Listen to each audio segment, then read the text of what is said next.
you mean theism versus naturalism, right? Yeah, yeah. I think we can probably start, right? Okay. Okay, Corsi, you can, I guess, Corsi, you can start recording. And yeah, first gonna be Agamemnon. First you can start your opening, I guess. Okay. Okay, so Okay. I'm just gonna start my opening. Okay, I'm gonna start timer 1, 2, 3. Let's go. Okay. In this discussion, I want to compare two theories, theism versus atheism. I'm going to use a set of criteria developed by the philosopher of science, Thomas Kuhn. The criteria is that in general, theories which have explanatory power and are simple are better than theories which have no explanatory power and are more complex. This criterion is not accepted by most scientists. So first, some definitions. I just want to define some terms. So theism is the belief that there's a being who created the universe, who has certain attributes like being maximally powerful, who is motivated by the desire to maximize the goodness and value in its creation. So according to classical theists, God is an entity who is motivated by maximizing moral goodness.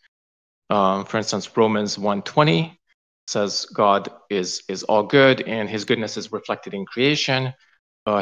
God also wants to maximize aesthetic goodness like beauty. For instance, Psalm 52 says God's creation is beautiful. And God also wants to maximize alethic goodness. Alethic goodness deals with rationality and knowledge. So God wants to maximize knowledge and rationality in his creation. So for instance, Psalms 19, 1-2 attests to that. Now, that's theism. According to atheism, there's no such entity. Instead, there's a cold, pitiless, implacable universe who's blind to our desires and to the ultimate fate of humanity. I'll be arguing that theism is the paradigm example of a theory which is simple and has broad explanatory power, while its alternatives either don't explain the data or do so at the cost of being incredibly complex and ad hoc, and therefore we should reject them. So we should reject naturalism and atheism. So prior to giving my argument, I want to define some terms I'm going to use. The first one is explanatory power, and the second one is simplicity. By the term explanation, I mean a proposition that raises the probability of something that is otherwise unlikely. So that sounds kind of abstract, but I'll give an example to illustrate. Imagine you observe John winning the lottery 20 times in a row, and you know the numbers in the lottery were randomly chosen.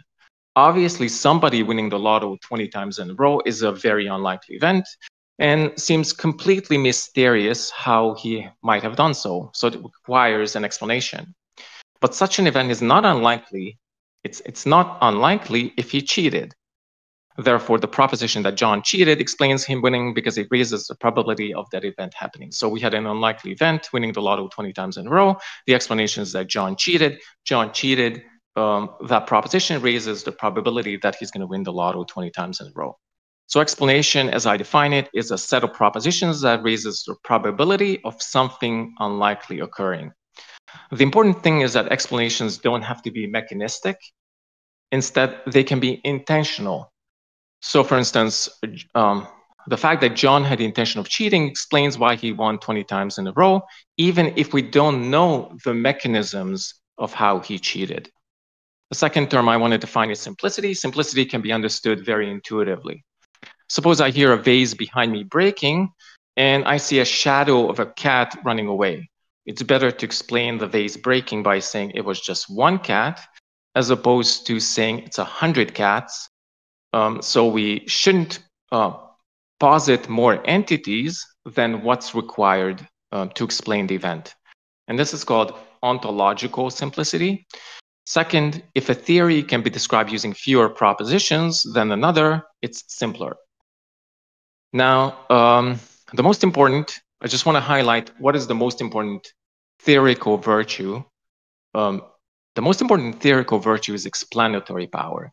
If a theory can explain the data by positing more entities, we should prefer it over other theories which can't explain the data, even if that theory is more complex. For instance, a theory which includes quarks, which are subatomic particles, is better than a theory without quarks, even if it's more complex, because it explains a whole range of observations about the behavior of subatomic particles that other theories can't. And it's a better theory even if we never observed quarks. In the same way, I'm going to be arguing that a theory which includes God is a better theory than one which doesn't, because it explains a wide range of phenomena that alternative theories can't. Here, I'm going to name 5 things that theism can explain that alternative theories like atheism cannot. By positing a single entity, theism can explain the apparent fine-tuning of the universe for conscious life, the existence of the moral domain and our knowledge of moral facts, the existence of consciousness, religious experience, and the intelligibility and order in the universe. Let's start with the apparent fine-tuning of the universe for conscious life. It's a consensus in science that if something called the cosmological constant was off by even a minute fraction, that is 1 part in a quadrillion, the universe would have expanded at such a high rate that no stars would have formed, and therefore there wouldn't be life. Or it would have, or if this constant was off by a minute fraction, the universe would have collapsed back on itself within seconds of forming, and therefore no life. So this cosmological constant is fine-tuned. It has to be in a very narrow range for the universe to be life-permitting. Now, this calls out for an explanation. Why are the initial constants of the universe in this very narrow life-permitting range? Theism explains this in a non-ad hoc way. Let's start with our original hypothesis that there's a benevolent being who wants to maximize value in the universe. The types of values he wants to maximize are moral values, aesthetic values, and alethic values. Fine-tuning of the universe for conscious life apparently increases all these values. First, let's start with moral values. Morality requires consciousness. Without consciousness, there is no morality. And therefore, if God wants to maximize moral values, he would design a life-permitting universe. Second, designing certain laws of physics to be life-permitting instead of using arbitrary, random, chaotic events to produce life. By using these specific laws of physics, God can maximize alethic value by making the conditions which permit life rationally intelligible to humans and more easily understandable by humans. So God can increase alethic value, that is rationality and knowledge in his creation. Third, according to most physicists, what makes a theory beautiful is that it's simple. God can design life in the universe by tweaking a few simple initial conditions, which together with a couple of laws like the law of gravity and the laws of thermodynamics produce complex molecules capable of producing life. So fine-tuning few initial constants of the universe also maximizes aesthetic value. Atheism or naturalism has no explanation for this phenomenon. The closest naturalists have gotten to explanation is to say that there are trillions of other universes, not observable by us, by the way. And of course, by chance, we just happen to find ourselves in the one universe which supports life. This is a complete ad hoc explanation which was concocted to explain away fine-tuning. Not only that, if there ever was a violation of the principle of simplicity, this would be a gross example of it. This explanation explains the features of a single universe by postulating a quadrillion to the power of a quadrillion universes, each with different constants and different laws. So it's just a gross violation of the law of simplicity, or the principle of simplicity. So we can put this argument into a Bayesian format. Premise 1, observing that the initial constants of the universe observing that the initial constants of the universe are in this very narrow life-permitting range is very unexpected if there's no intelligent designer. Premise 2, observing the initial constants of the universe in this very narrow life-permitting range is not unexpected if there's an intelligent designer. Conclusion, observing the initial constants of the universe in this very narrow life-permitting range supports the existence of an intelligent designer. So let's move on to the second thing that I said naturalism can't explain. The second observation that theism can readily explain is order and intelligibility in the universe. Here is how. God is a mind, and thoughts in the mind generally follow a regular pattern. Thoughts are generally intelligible, and generally there's some order to thoughts. For instance, the philosopher Ludwig Wittgenstein was the first to point out that in order for your thoughts or words to mean something, there must be some consistent pattern in the way you apply these words or concepts. For instance, if 1 second the word you apply to a cat is cat, but the next second the word you apply to a cat is cheeseburger, and then the next second the word you apply to a cat is, I don't know, fire hydrant, then obviously the word cat doesn't mean anything. The word or the concept cat fails to mean anything. So in order for your thoughts to have meaning, there must be some order or pattern to them.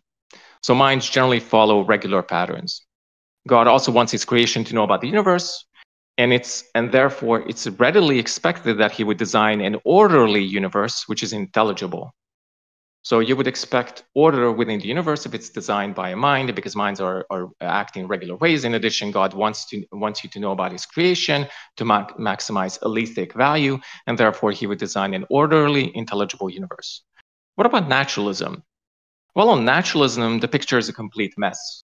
From the fact that a natural event produced the universe, it doesn't follow there should be any sort of order, because the first event in the universe, if it's a natural event, could have been chaos-inducing.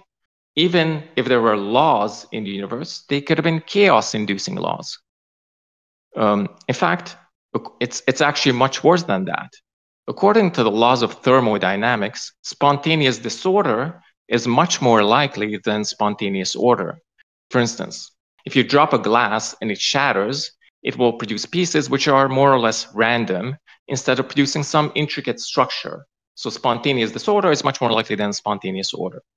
So our best science tells us that the chance that a natural event would produce complete disorder is almost infinitely more probable than it should produce an orderly universe.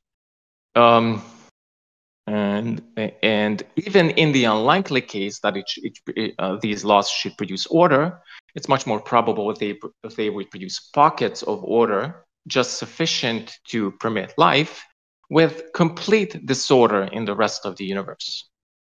So the chance that naturalism can explain this is incredibly small. And at this point, the evidence becomes cumulative. So atheism or naturalism can't explain the fine-tuning of the universe for conscious life, where it's so we can multiply that, the improbability of atheism or naturalism explaining fine-tuning, with the improbability of atheism or naturalism explaining order in the universe. And because evidence is cumulative, now there's going to be a very, very strong case against naturalism. The more evidence we provide. How many minutes? 2 minutes. 2 minutes. Okay. Third, atheism or naturalism can't account for consciousness. The closest atheists have gotten to explaining consciousness is to say that consciousness has some evolutionary use or is adaptive. But we can think of a robot which acts exactly the same way as a conscious organism without any sort of consciousness. So for instance, there can be a robot which can act like an early mammal, but it doesn't have any sort of consciousness. That means consciousness doesn't have any use when it comes to evolution. And since evolution only selects adaptive behavior, there's no reason why evolution should have selected for consciousness. Third, naturalism can't explain the existence of the moral domain or our knowledge of moral facts. The best atheists have gotten to explaining the knowledge of moral facts is to say that there are true moral propositions which exist in some Platonic realm. But this is again a gross violation of the principle of simplicity, because these moral propositions are, well, there's an almost infinite amount of moral propositions which would ground our moral knowledge. So for instance, There could be a moral proposition that it's wrong to kill. There could be a moral proposition that it's wrong to steal from the poor. There could be a moral proposition that, I don't know, et cetera, et cetera. There could be an infinite amount of moral propositions. Therefore, again, a gross violation of the principle of simplicity. Theism readily explains our knowledge of moral facts because according to theism, there's a God. God is the ground of all morals, and he can reveal moral facts to you because he created humanity. So I just want to finish here. So theism is a much simpler theory because it posits one entity, God. God doesn't have any metaphysical parts or any parts, so he's very simple. God can be described using few propositions, like he has omnipotence, he doesn't have arbitrary limits, naturalism lacks explanatory power, and it's incredibly complex. Therefore, we should prefer theism to naturalism or atheism. All right, nice. I mean, you kind of fit in the time perfectly. Yeah, How much was it? It was a little bit over 15 minutes, but okay, it's good. Okay, Godfather, go ahead with your opening statements and tell me when you are ready, and I will start the timer. Yeah, you can go ahead and start. Okay, let's go. Good morning, everyone. I'm GodfatherTime. I'm an atheist, satirist, and a server, Saurian daddy. I want to thank Aodin for hosting our debate today, bringing us together so that we could talk about whether or not God is a more rational or reasonable explanation for reality, or just reality, all that's needed to explain reality. Brothers and sisters, I want to say that he did touch on something that I wanted to touch on, which is simplicity.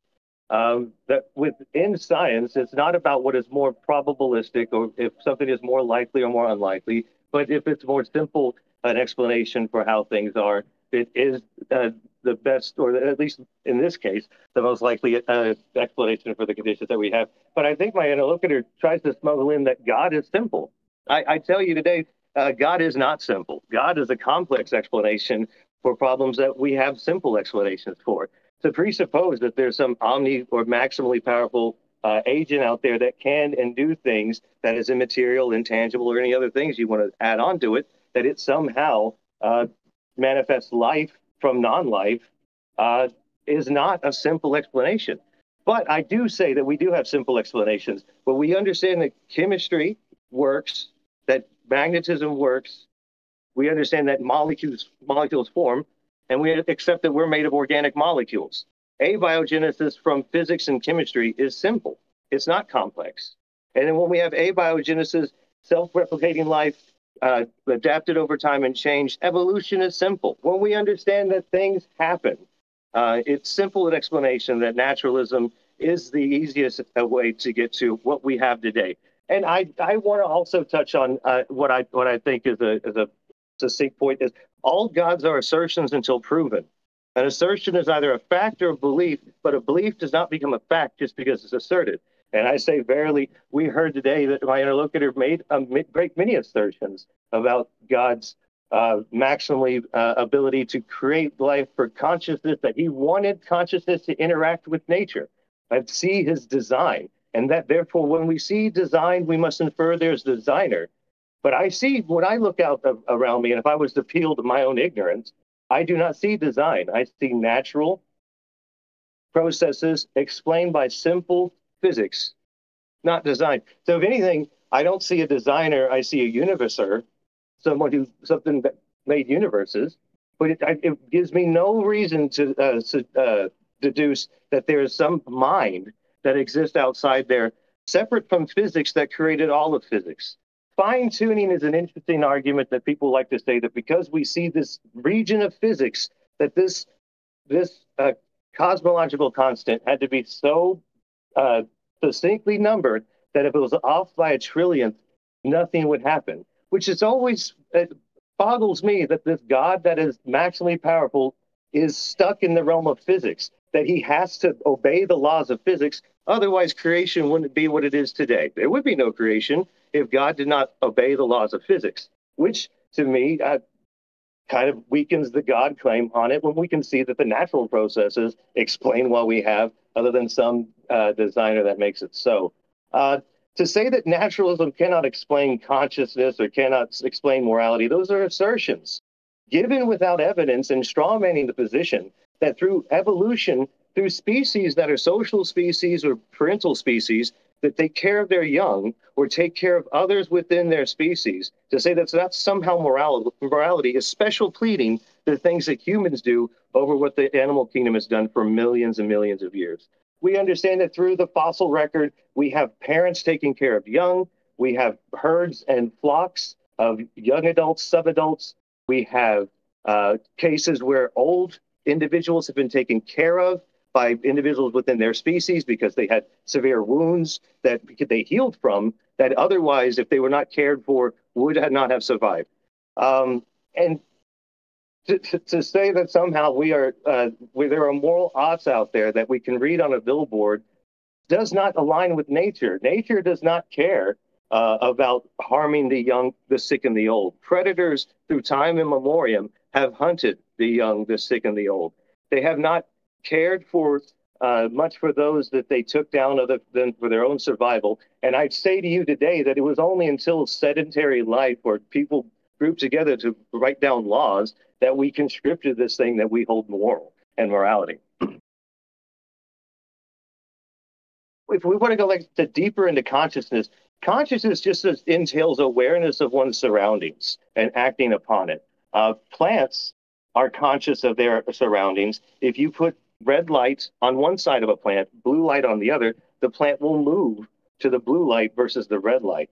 When a leaf is cut or removed, it releases pheromones that the plant smells for and acts accordingly to whether it was potentially a disease or an insect that was harming the plant. It has more photoreceptors on a plant than in the human eye. It sees a much larger spectrum of light than we do. And to say that it was special designed for us, plants and photosynthesizing organisms occupy a much larger terrain of the world than we do.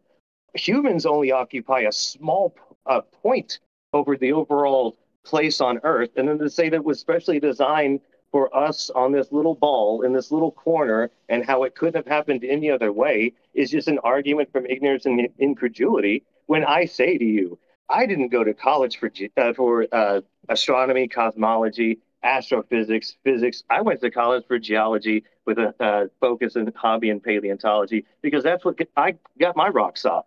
But I also say to you today that my interlocutor didn't either. My interlocutor did not have a degree in Big Bang cosmology, but he wants to assert that there aren't answers out there to be had, or that the question of why we see it today is even a good and valid question. We can have questions that will never be answered because they may not be very good questions at all. To say why something is argues intent, and if we look out in the universe and see no intent, there's no intent to be had. That's basically from that syllogism of we see design and therefore infers a designer. I do say today that you could get to order from chaos. It doesn't entail that because we see order, there had to be an orderer. If we know that we accept that molecules and atoms form, that quarks make up electrons and protons and neutrons, and they can form. It leaves nothing on the table to say that we have something rather than nothing, because that's what we have today. I think a lot of the stuff, like I said, he touched on simplicity, which falls to parsimony, which goes to Occam's razor. Which is more likely there is that reality comes from the state of natural processes throughout which time gods have been asserted to fill these natural processes. And every time we've come to these processes, we found a natural explanation instead of a godly or supernatural one. I'd say to you today that the equations that undergird quantum mechanics, that undergird Big Bang cosmology, are simple. But what we are given today are not equations on a deity, but assertions, definitional, not evidential, statements that say that the God is this and that, but we have no reason to believe that. I say to you that if we were to get an equation of this deity, it would be filled with functions that will be either have already been replaced by gravity or some other understanding of physics that we are not privy to in this circumstance, but may have been replaced by somebody else in happenstance throughout time. And I again, I want to thank you for your time, and I think that's all I have to say on my opening. All right. Then we can move on to, cross-examination, 20 minutes. All right. Yeah. Hold on. So thank you, me Godfather.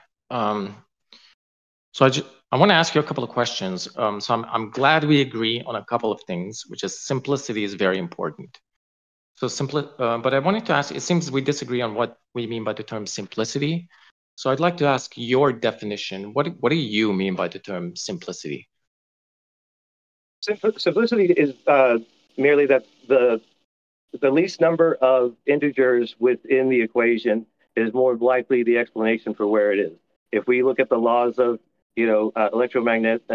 magnetism, gravity, we look at these things to undergird physics. It's a simple explanation. If you want to go further than that and say that there's something that lives outside of that then acts upon that is a complex thing versus a simple thing. Okay.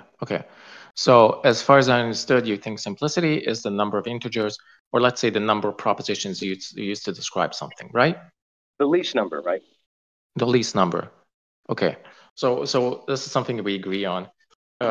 Now, you said God is not simple. Do you think God can be described using few propositions? Well, what I would say, it depends on the interlocutor. It depends on what that person wants to say is the definition of their deity. It would just be on whatever they want to bring forth as evidence for that thing. Yeah, I mean, God as I defined him is a being who is omnipotent and who wants to maximize value in his creation. That's my definition. Do you think that's just like one or two propositions? No. Why not? Because those are two functions, but what would undergird them is the evidentialism that there's a God that can exist, what the properties of that deity are, what undergirds that theistic claim, which would be a subset of figures that would entail that. You would have to then say therefore intent, so we'd have to have some reason to suspect that there's some law or some principle out there that has intent. But I gave you that was in the hypothesis that God is an omnipotent agent who wishes to maximize value in his creation, right? So his intent. So that's two propositions. No, because you're saying he's omnipotent, which then is not just one integer. It is a function of omnipotency. There are things that undergird what makes omnipotent. Like if I was to say omnipotent, like on anything, this tuna is omnipotent. Does that mean anything to you, or do you actually have a definition for what omnipotency is? Yeah, I have a definition. It has it's maximally as perfect efficacy of will, as in whatever it wills, it can accomplish. Whatever it wills, it can bring about, as long as it's metaphysically, as long as it's possible.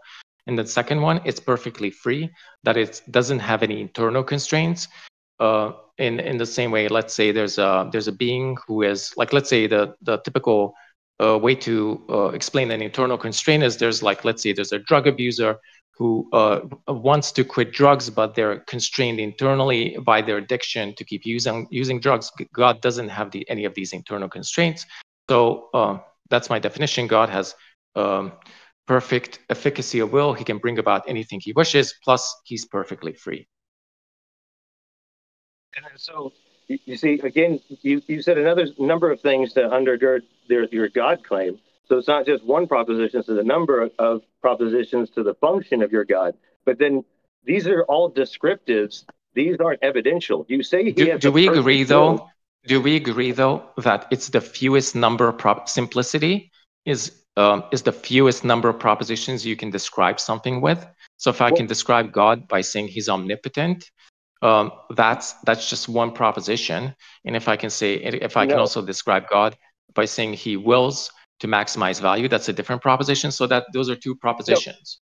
No, not at all. I think what you're misunderstanding is when you say omnipotent, since you have to define that word and what what that is, those are further propositions to fit what maximally potent is. And then the will part, like that, you just because you say there's a will to it, that entails that there's a version of a mind out there in space that's separate from space time that could create all time, and that is a proposition in and of itself Okay, that you're you would just have to proving my present. point.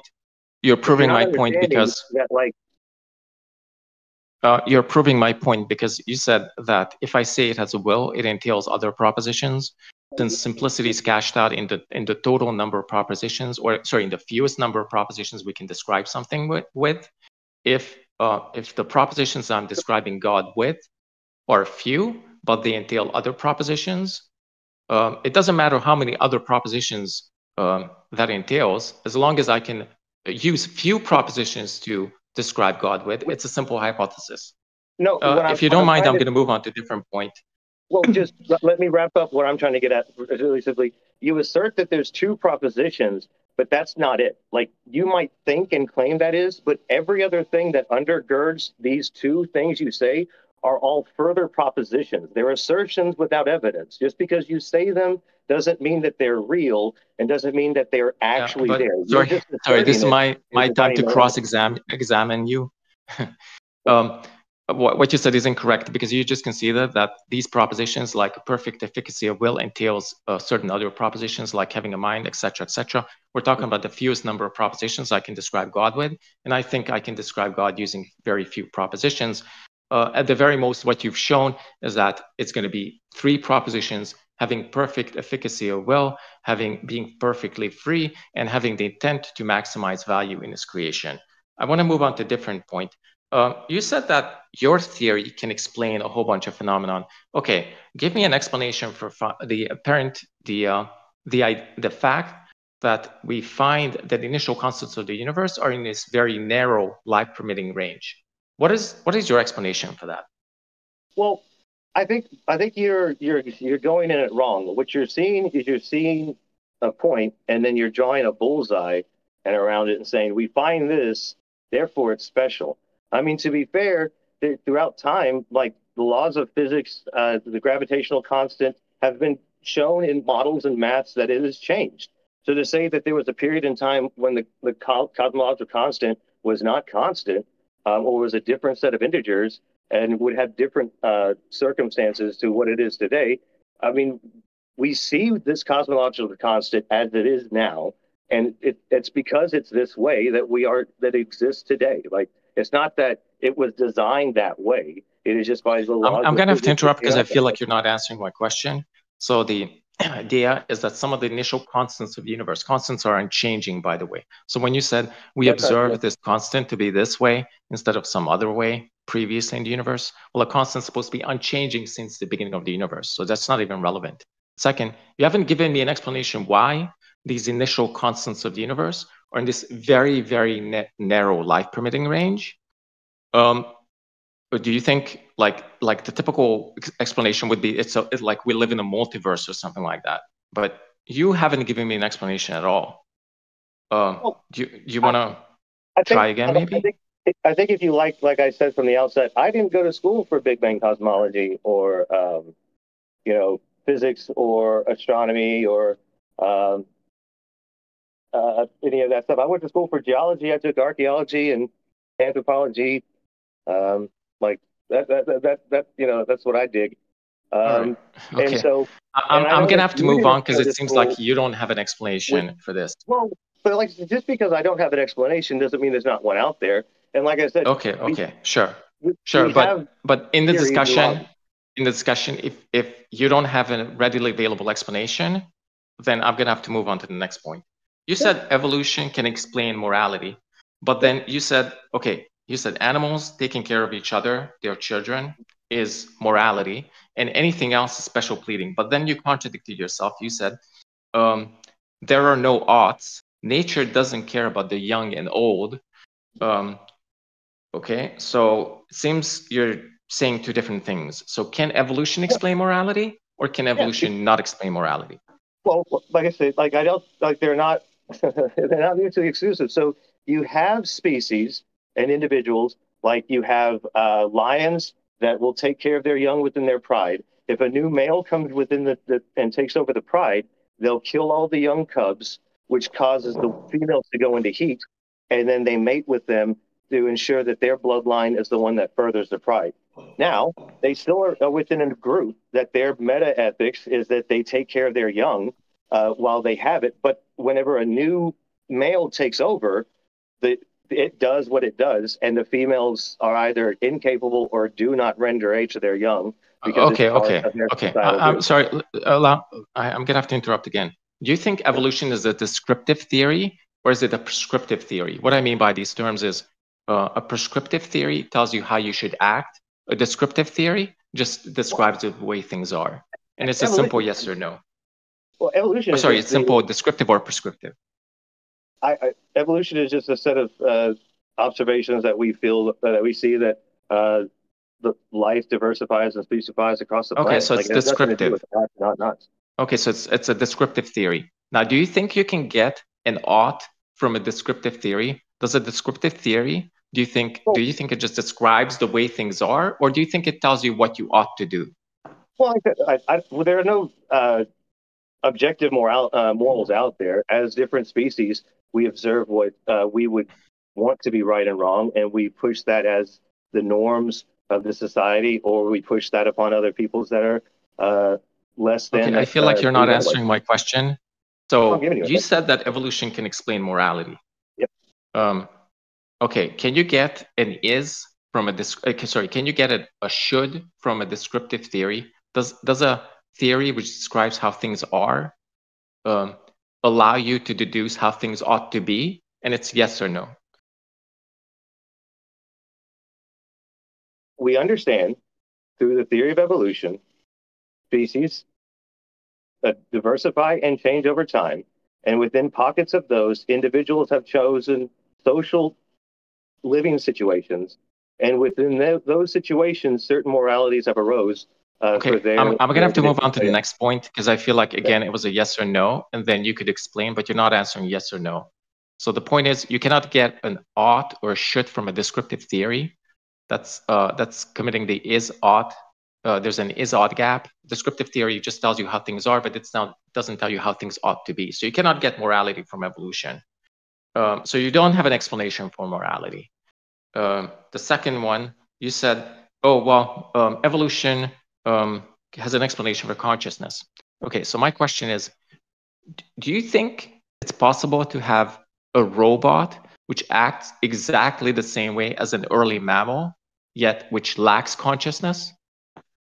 I have no idea.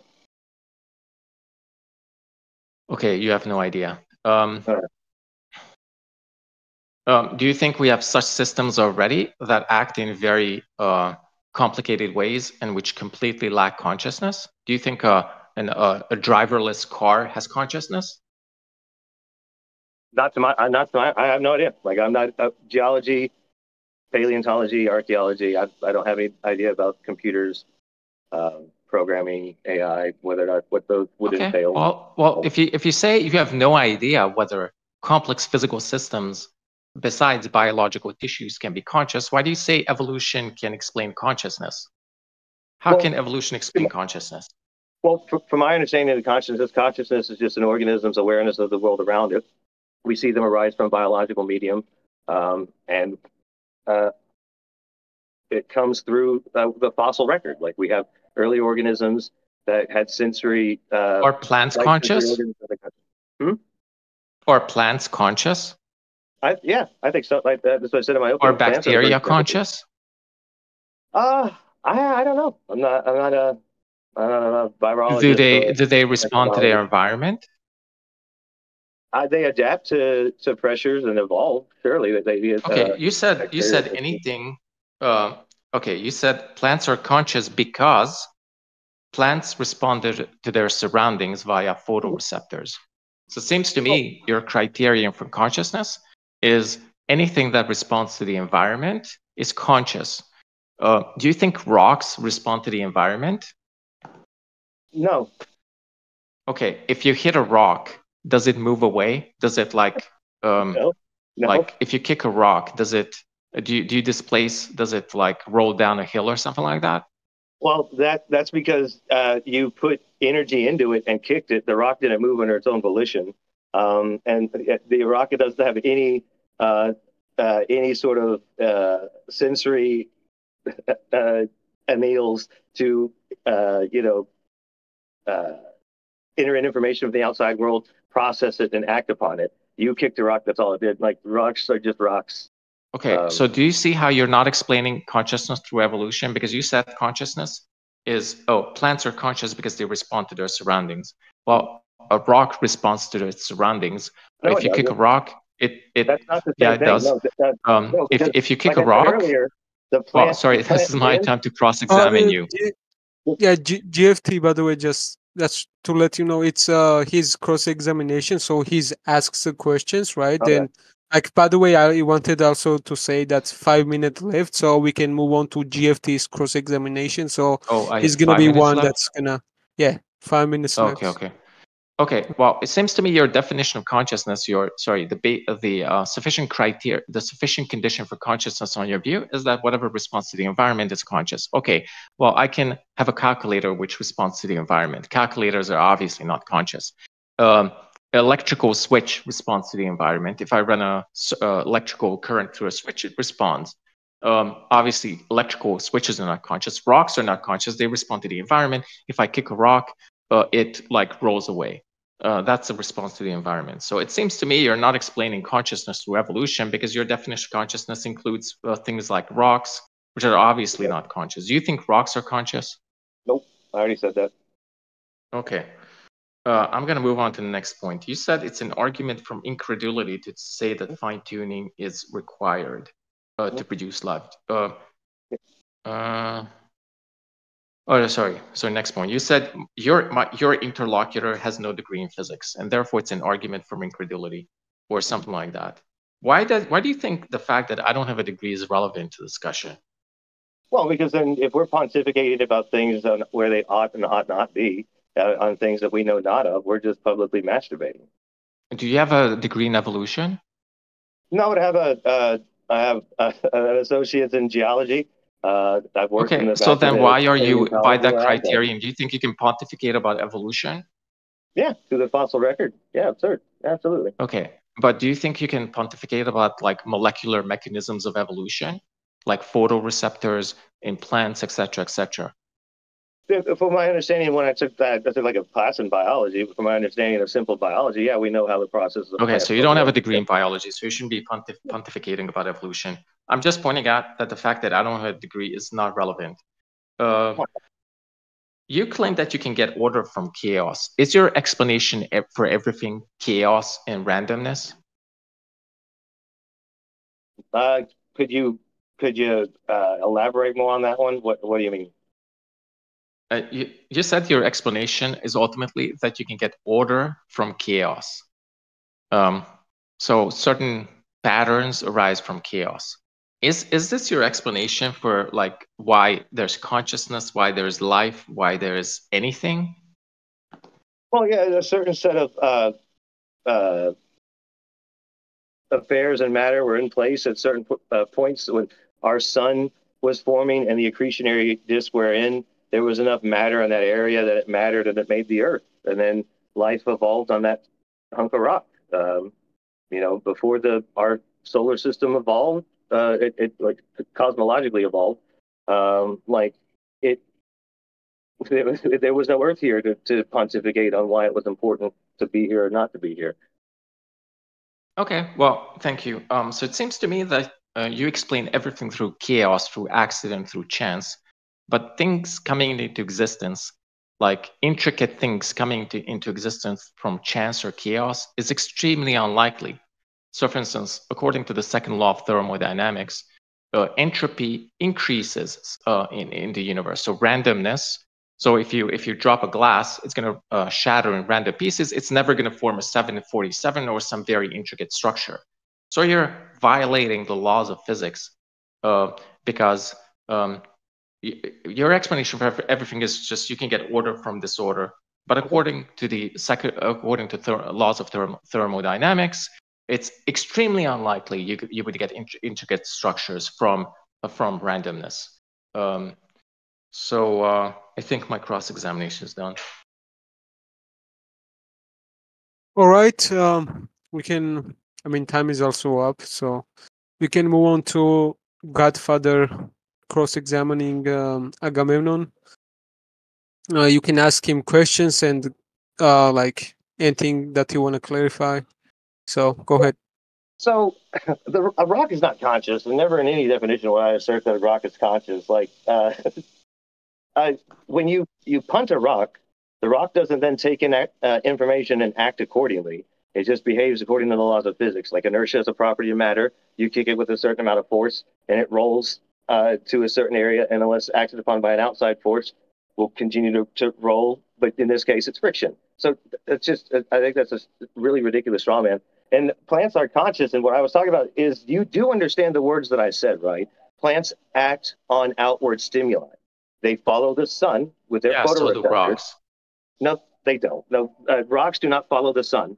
Rocks do not take in information and act accordingly. You do understand that when you put energy into something like a big millstone and you put it up a hill, you're putting in potential energy and you let it go, and that's kinetic energy. Like the rock is not acting on its own volition. You put energy into it and it produces work, right? That's what energy is, the ability to produce work. And like life is an inevitability of entropy. And the laws of thermodynamics, I always love how they're bastardized. Like matter can neither be energy can neither be created nor destroyed. Energy mass can neither be created nor destroyed, but it can be transformed or transferred. So you do understand that when you burn wood, there is a transference of energy, and atoms are released back into the system, right? Yeah. When you burn something, energy is transferred to a system. Yeah. Okay. Right. Energy is neither created nor destroyed. Yes. Right. So it's just transferred to something else. And do you accept you're made of in a closed system? Yeah, but like, whether or not we accept that our cosmos in and of itself is a closed system, our Earth isn't a closed system. You do understand that, right? No. What do you mean you don't understand our Earth is not a closed system? The Earth is not a closed system. It's constantly receiving energy from the sun. Right. The sun is constantly receiving energy, background energy. No, the universe itself is not a closed system.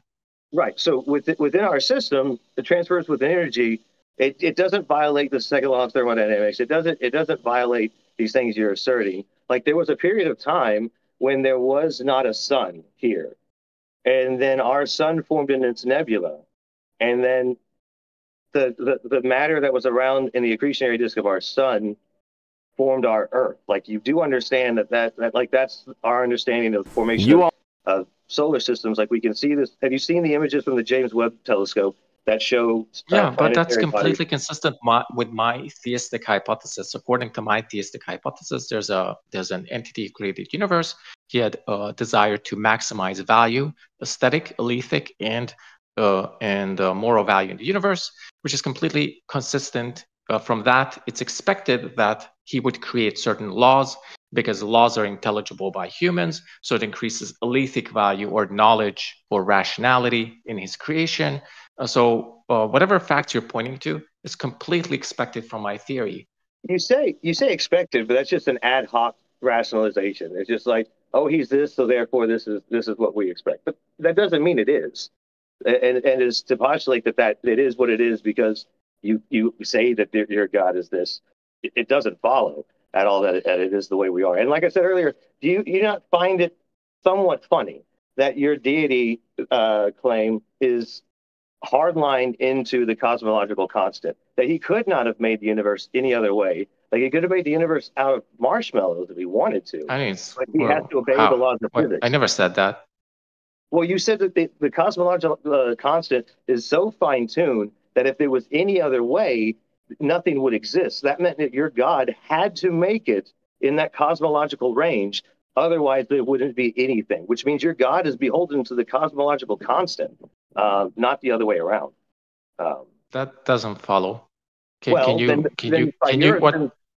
Then by your assertion, you said that. You said that. Hold on. Hold on. Agamemnon. One second. To just point for moderation. Let him ask the questions. Okay, Agamemnon. Just be brief with your responses, I would say. So what I'm saying is, you said that if it was any other way, that we wouldn't have what we have today, which means your God had to create it that way. Otherwise, he couldn't have had a creation, right? That's what it would entail. If it couldn't be any other way, your God couldn't have had it any other way. No, that doesn't follow. Well, then the cosmological what I said constant is thrown out. What I said was, according to the laws of physics. Am I allowed to respond? Go ahead.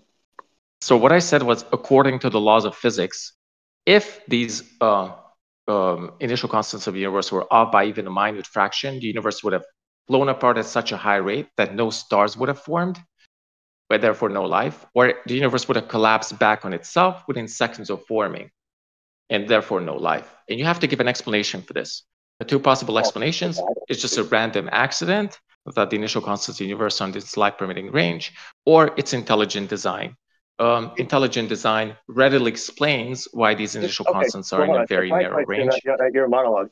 So like I said before, just because I may not have an explanation for why the cosmological constant isn't X, Y, and Z, it doesn't then necessarily follow that your assertion is any more likely, right? Just because, and even if you could disprove my theory on why the cosmological constant is the way it is, it would not necessarily follow in one iota that your theory or assertion would be any more demonstrable, because you would have to then demonstrate your assertion, which you assert that your God can do all these things, and you assert that this one thing is your one proposition, but it has all these entailments which are further propositions of its own. So I tell you that you're saying God is perfect and can make a perfect creation and he wills it is not just two propositions. It is a multitude of propositions that you have to undergird all of those with further propositions, and then to get where you're at. If you look at the curvature of space-time equation, there are functions that represent other things, and we look at that and say, all right, the math checks out in a way, but you have none of that for your deity. You don't have any equations, you just have assertions. So what is your equation for a maximally powerful deity? So I define simplicity as a set of propositions. If you can describe a theory using a few propositions, it's simple. And you seem to have agreed with me in regards to that definition. So I don't know why you're asking me about equations now, because equations have to do with mathematics. They have to do with physics. I don't think God is a theory in physics. Second, to respond to your argument. So from your outset, you said that you're conveying two theories: the theory of theism and the theory of atheism. And a theory is undergirded by evidential facts and functions and maths and models. Like the big bang cosmology has models to do that. You have no models of your deity. You have just definitional assertions. Like how do you know your God's mind can exist outside of a physical form?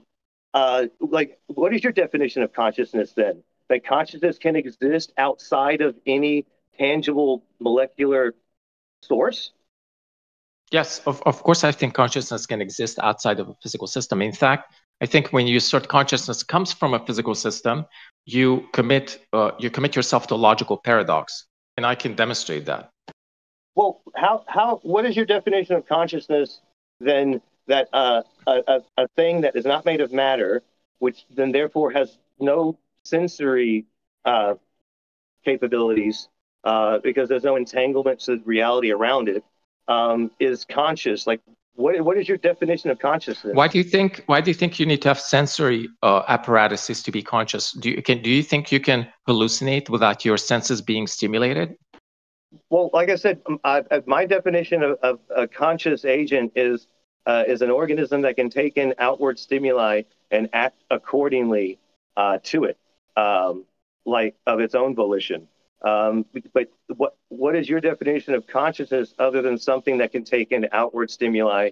Yeah, my definition of consciousness is anything which has subjective experiences. Subjective experiences would be let's say, when you bite into an apple, you have the subjective. You feel a certain taste. So or you have sensory information that can take in. What is your deity's sensory information? Does it have eyes to see? Does it have ears to hear? Does it have a mouth to bite? Does it have a nose to smell? Does it have fingers to touch and mold? Like, what are the sensory apparatuses by which your deity can take in outward stimuli and act accordingly? why do you what's the argument that senses are required to take in outside information? I can formulate. I can say that look, you can take outside information without your senses. So, for instance, if somebody stimulates your brain with electrodes, that's not your senses, but you can still take in outside information. So, for instance, somebody can transfer information using an electrode into your brain. Hold on. I think what you're still doing is with electrodes, you're still your senses are taking electrical information to your brain. So if you stuck electrodes into certain regions of your brain, that would act like if you stuck electrodes in your ocular region and were able to stimulate ocular functions of the brain, it would still be your senses doing it, but you're cutting out the origin, and you're now at the start. Like that's not neither here nor there. What I'm asking you is, if your deity allegedly can take in outward stimuli and act accordingly, how is it doing that? Like how is it getting? Did someone stick electrodes in its brain area? Like, does it have a brain? Is it a nebula? Like, what is the central part that your deity gives its information to? Yeah, I think the mistake you're making is thinking that consciousness necessarily comes from a physical brain, and I can demonstrate that contains logical contradictions. The very simple argument is, if consciousness is an emergent property of some physical event in the brain, then consciousness is not identical to a physical event in the brain. Yet the only thing which affects your behavior are physical events in your brain, and therefore your consciousness doesn't have any physical effects on your behavior. Therefore, your thoughts don't affect the words which come out of your mouth. It's my time. I reject on the outset that all I said was consciousness is just the definition, or the key word that we put on an organism that can take in outward stimuli and act accordingly. Whether or not it has thoughts and brain states I reject that definition of consciousness. That's the definition of consciousness. Like, I hold, it doesn't necessarily have to have a central nervous system. Like trees don't, but they're conscious of the world around them. So there are systems that are organic and biologic in nature that this phenomena emerges. Like, you're aware, like, if I have one water molecule, is my hand wet? If I have one water molecule in my hand, is it wet? No. If I have two, is my hand wet? No. At a certain point, with enough water molecules, there is an emergent property of wetness. Would you agree? Mm-hmm. So when you have enough organic molecules that are able to combine in a certain way, that are able to take in outward stimuli and act accordingly, the emergent property is consciousness.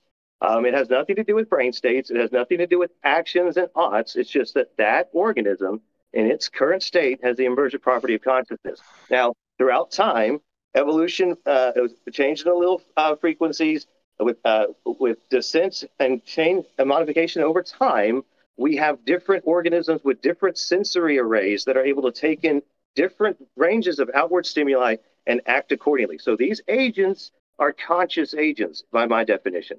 So by your definition, how can you define consciousness as a disembodied, non-sensory organism as that being a conscious agent? Like, that's your definition to defend, not mine. Because by that means, I think I already answered that. I gave you an argument that you haven't responded to. I don't think you were tracking the argument. From the idea that consciousness is an emergent property of a brain event, hold on, you can derive a contradiction. One second. I gave you the contradiction. I just wanna say, right, this is cross-examination, so Godfather supposed to be asking questions and he was supposed to be answering. This is not the point of debate where you guys can argue with each other. That's gonna be in free discussion, right? But if he asks me questions, he's gonna have to give me a chance to respond. If I'm not answering for 15 seconds, he can interrupt me. But, sure, you can, but I just want you to be concise and like so we can do arguing in a free discussion. Sure. Yeah. Okay, and so there was a lot of things like you asserted that morality has to be given rather than found, discovered throughout time. Like, do you accept that the Earth is roughly 4.5 billion years old? Yeah. Do you accept that we see throughout the fossil record different organisms that existed at certain periods of time went extinct, and we pop up very late in the game? Yeah. Mm-hmm.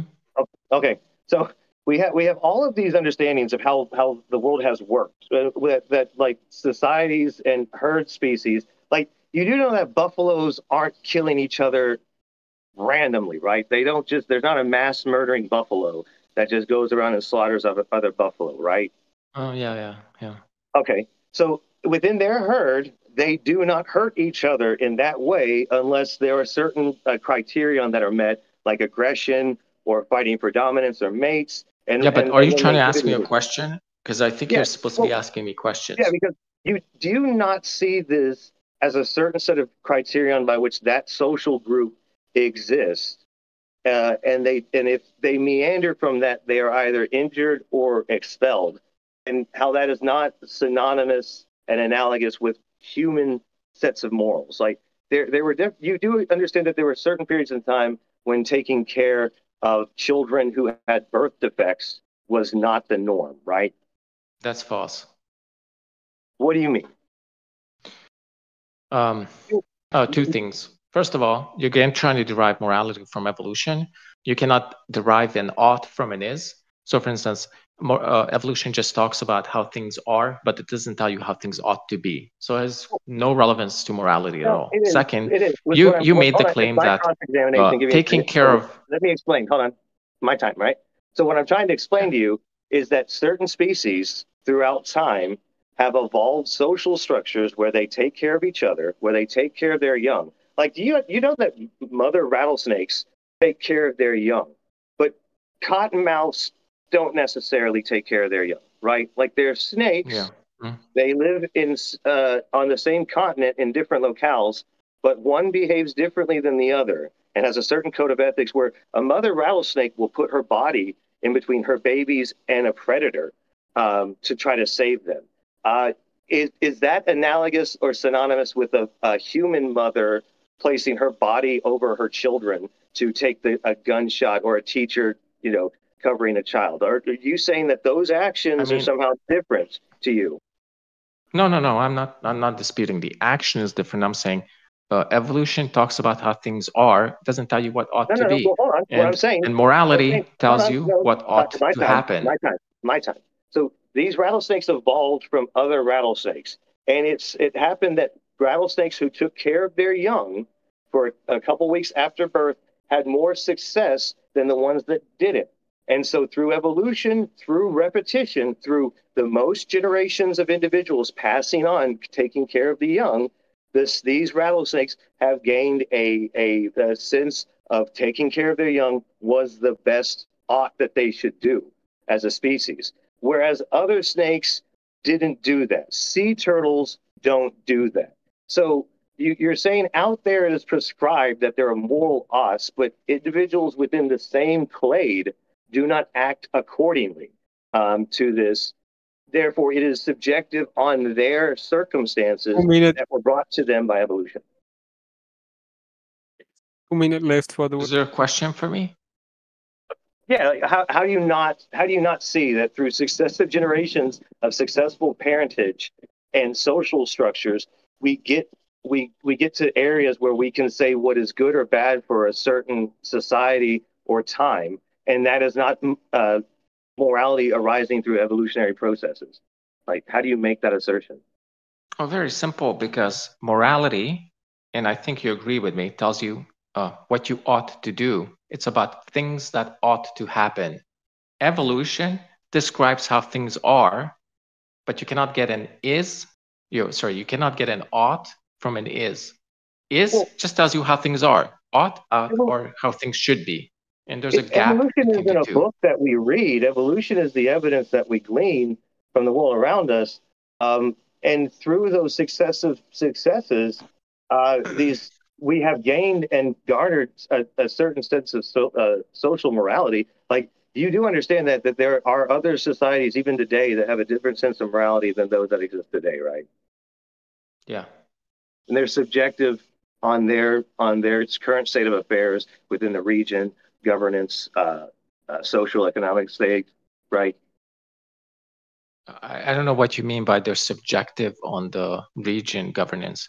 If you're saying morality is subjective, I disagree. I think morality is objective.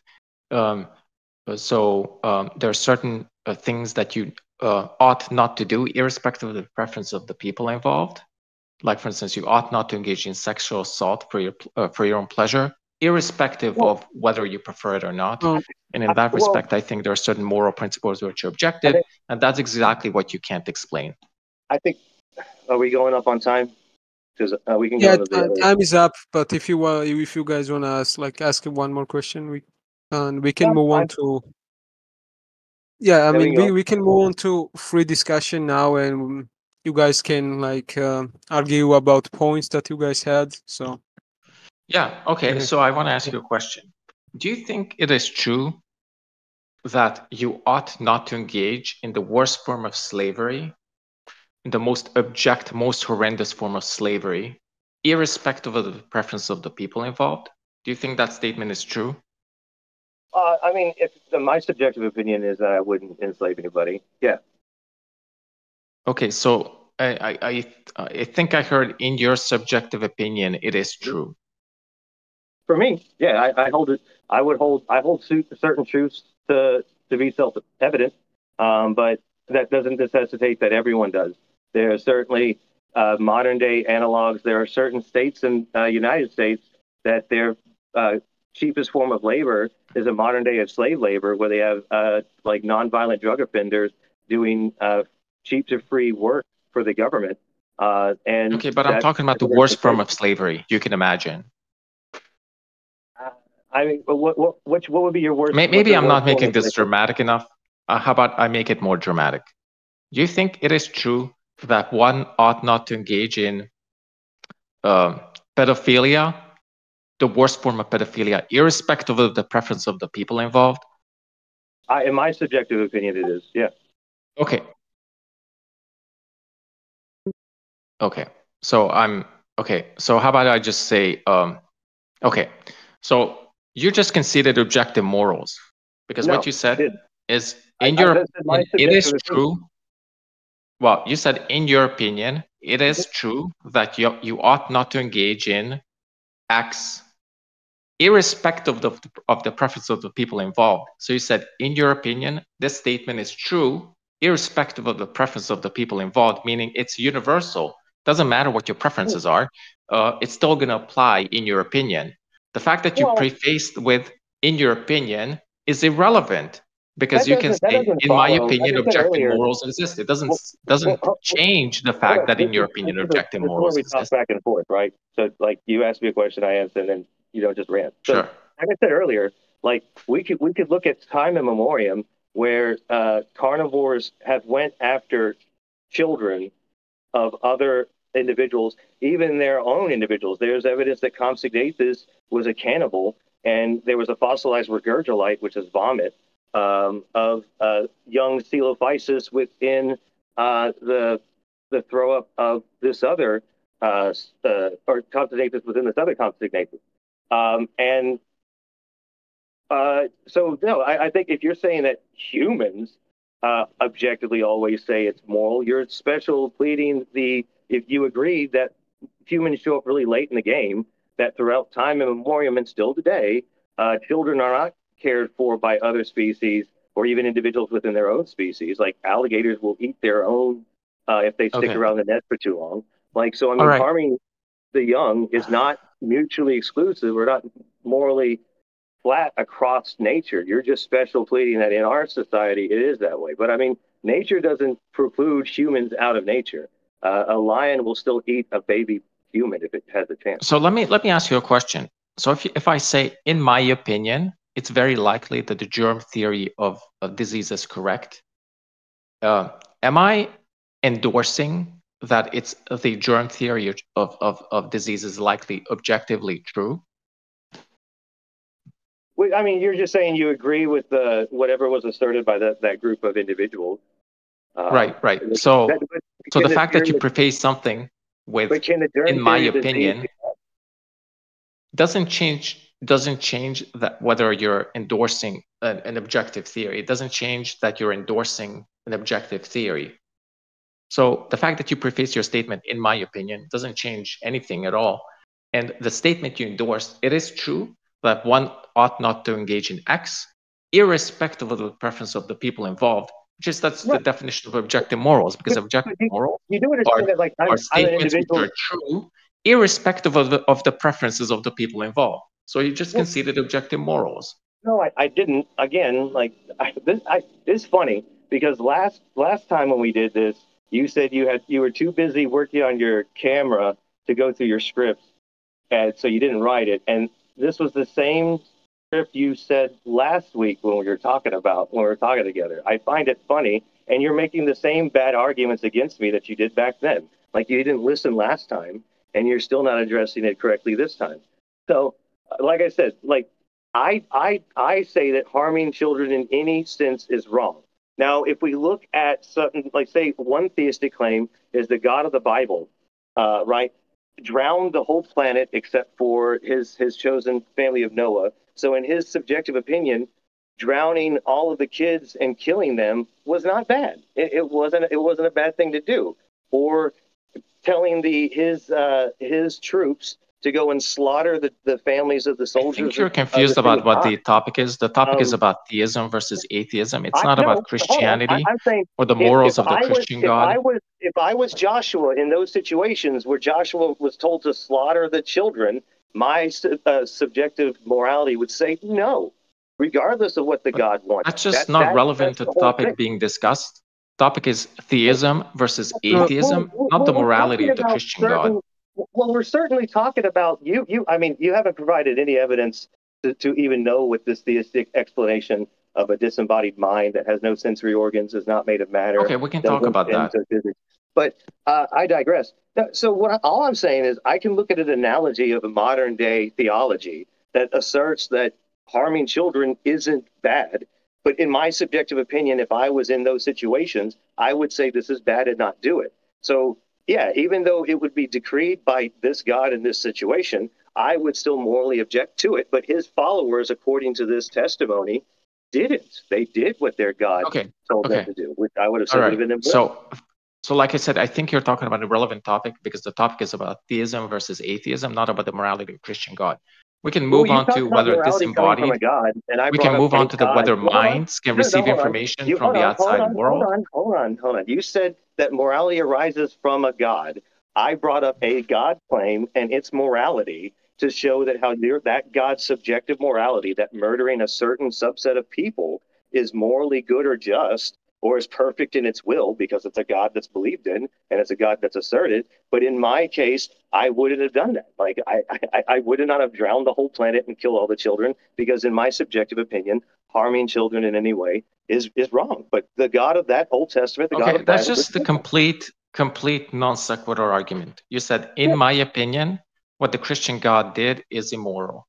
Who cares? Who cares? And therefore, morality is supposed to be subjective, just not the conclusion. Morality is subjective, and the premises are what the Christian God, in my opinion, what the Christian God did is immoral. Yeah, that argument is a complete non sequitur. The conclusion doesn't follow from the premises. But I want to move on to a different topic, if you don't mind, which is, hold on. You were trying to dismiss what I said, and I just want to rebut it really briefly. So, because I said that my subjective opinion is that I would not harm a child in any case. Based on this claim, this God claimed it was okay to slaughter the children of the city of Ai. If he had told me this thing, my subjective opinion would be like that is an immoral task. And just like in the army, when I served in the army, there are orders and unlawful orders. If a general or a commanding officer orders you to slaughter innocent women and children, that's an unlawful order. You could just disobey those orders. You could be hemmed up, you could be beaten, you could be sent to prison in Leavenworth, you could be put on trial. But when they find out that someone in your chain of command told you to murder civilians, you're not going to stay in jail. You might have to pay for being right, but like if eventually, if the justice system is as good as we say it is, you'll be vindicated. This has nothing to do with the topic being discussed. Topic being discussed is classical theism, which is that there's an omnipotent being who wishes to maximize values in his creation. He's trying to disprove the Christian God, and he thinks disproving the Christian God is going to disprove classical theism. Well, no, Plus, the argument he's giving is he subjectively disagrees with the morals of the Christian God. Therefore, morality is subjective. Okay, it's completely non sequitur. I think, to be fair, you brought up morality, right? And I think he was just giving you example about subjective morality. I don't think he was attacking Christianity specifically, right? Well, he's talking about the morality of Christian God, but the topic being discussed is classical theism. But I want to move on to a different topic. Sure, let's move on to next point. What he brought up, which is that you cannot get a mind cannot know about information from the outside world without sense organs. Okay, so what's the logical contradiction? To me, I fall back to what evolution gave me, my senses. My senses tell me that there's no analogs to sensory organs to take in outward stimuli and then to act upon it for consciousness. If you have some other example of a disembodied consciousness that's able to exist without a biological or even mechanical, like I know you bring up like self-driving. I don't have to give examples. You said it's impossible. So what's the contradiction? Is your God a self-driving car? Like what is the physical structure wherein your God is contained to take in stimuli and act accordingly? Like what? But where does that come from? You seem to be confused again, because you're the one who made the positive assertion that it's impossible to have a mind which responds to the environment without sense organs. I'm asking, what is the contradiction? We have no examples to the contrary. I mean, you want to go that's okay, because we don't have examples to the contrary, therefore it's impossible. Well, I mean, if you want to somehow make it, just because something is asserted doesn't mean it's probable or possible. You would have to, if you say that a consciousness can exist outside of a physical form without sensory organs, the onus is on you to make that the claim. Like to say that we have no evidence to suggest that it is otherwise, that is neither a direct causal dismissal of the claim. It's just that we have no evidence that there is one. And for you to assert that there is one, I just want to move on because I noticed you didn't support your assertion. Furthermore, we have examples of minds which respond to the environment without sense organs. So, for instance, you can have somebody can hit you in the head with a hammer, and it can cause you to hallucinate something, and you're responding to the environment in an abnormal way, by the way, without without your sense organs being involved. So there's no logical contradiction. You would still be taking in outward stimuli. It's just that your brain is tricked or tripped on whatever it's seeing. Like, yeah, people hallucinate and it's a failure of their senses, but their senses are still taking in stimuli. There's just some delay or some impedance in the response time. When someone's drunk or drugged up or inebriated, like there is definitely a delay or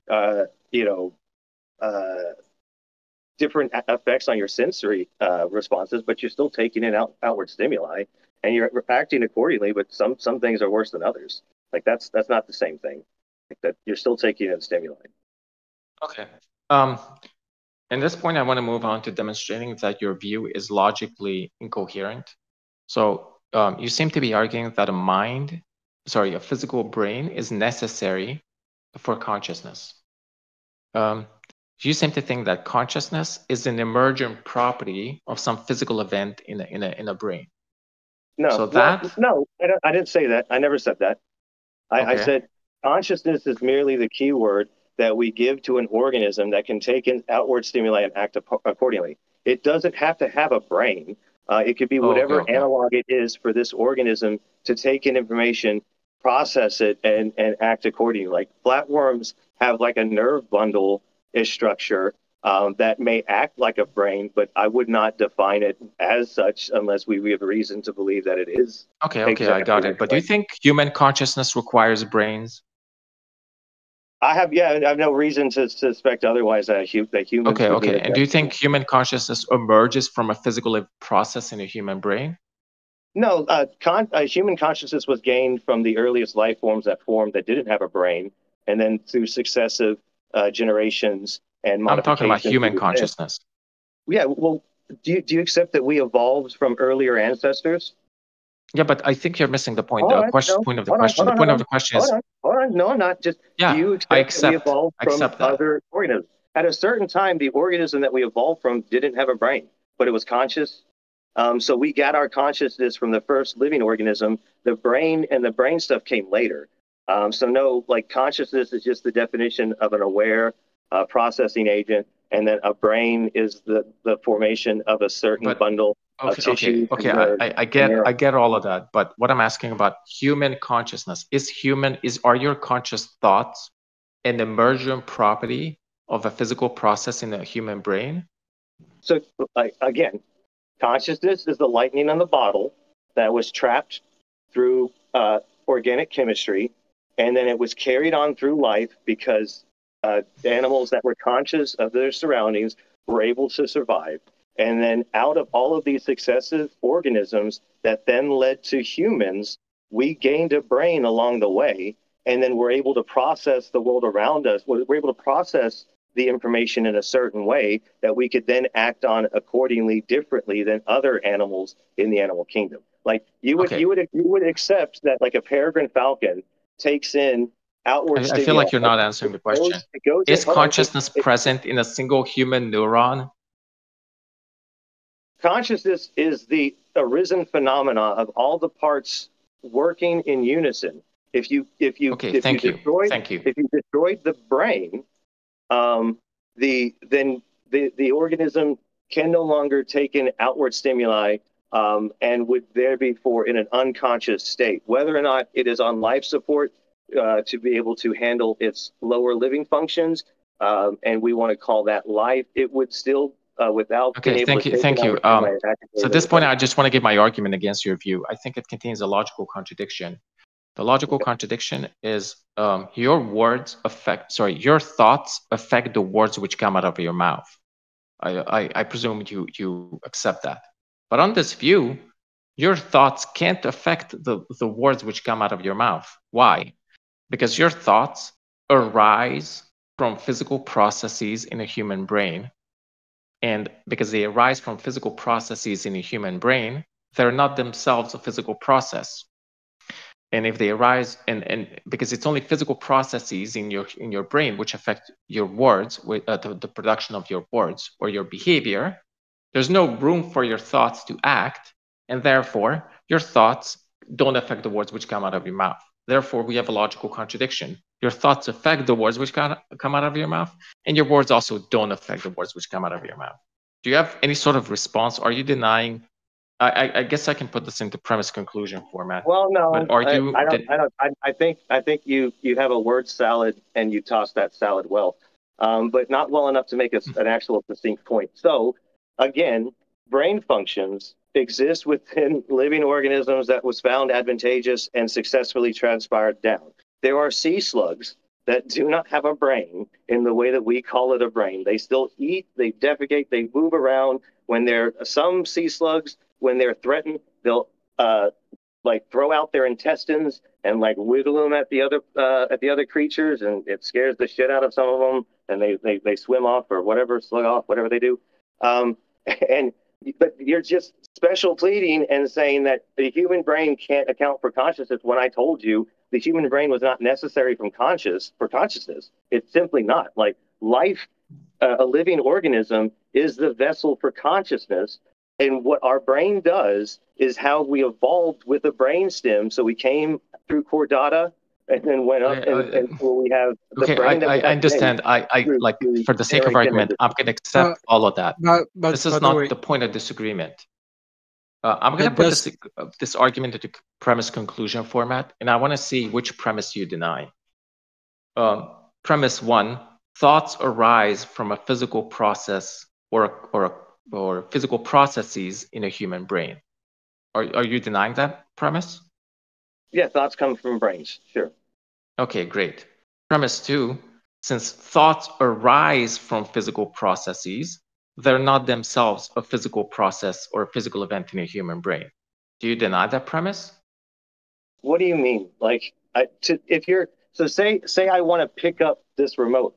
There's a physical process by which I looked at the remote, I judged the distance, and because of successive generational, my eyes were adapted enough to have depth perception enough that I do not need glasses or anything to help me. So I would have likely survived more than those that had needed glasses. And then I made a judgment call if I wanted to pick it up.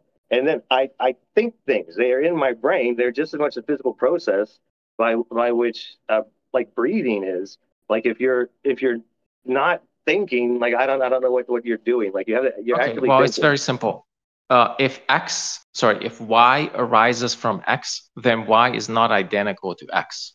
Is that something you agree with? Well, your brain is not your thoughts, but your brain thinks, and like your body and Okay, your you're sensory just organs, not responding. like, So I'm just gonna repeat it like again. my answer.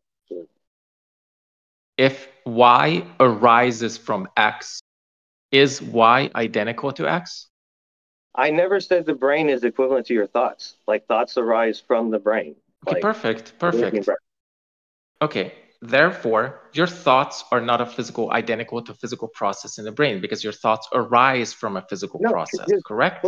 No, okay, so your thoughts are electrochemical firings of neurons, which is a physical process of your brain. Like your brain. Okay, now you're contradicting yourself. Your brain passes salts that charge and allows thoughts to happen. It arises from a physical process of your brain. It is not synonymous with your brain. Like maybe you want to say your thoughts may be your mind, but I would never say that your mind is synonymous with your brain. I just want to highlight that in the span of 1 minute, you contradicted yourself twice. Before you respond, I just wanted to say, right, this is the free discussion stage of the debate, right? So I want you to guys let each other finish sentences and be concise. Like, no, we're talking, please. Yeah, but no, not monologuing Like, don't 30 seconds. try to don't interrupt, and also try to don't monologue either. Yeah. Both of you. Okay, go ahead. I want to point out you contradict yourself twice in the span of 2 minutes or 1 minute. First, you said thoughts are neurochemical events. Then you said thoughts arise from neurochemical events. So those are two different hypotheses. So which one is it? Are thoughts themselves neurochemical events, or do they arise from neurochemical events? Your thoughts come from those chemical events. The chemical events and the process by which they induce the responses, that is the thought, but they come out of chemical and physical sources. Okay, so if they come from neurochemical events, they're not neurochemical events. And you accept the second premise. Thoughts are not identical to neurochemical events. So then the third premise. The thoughts are the action of the neurochemical events. How are you getting this wrong? Okay. Third premise, it's only neurochemical events in your brain which affect your behavior. Do you accept that? Oh, I would not say only. Okay, what else besides the neurochemical event affects your behavior?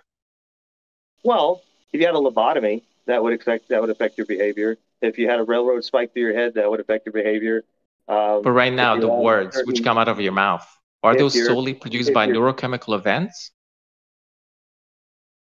The words that are coming out of your mouth.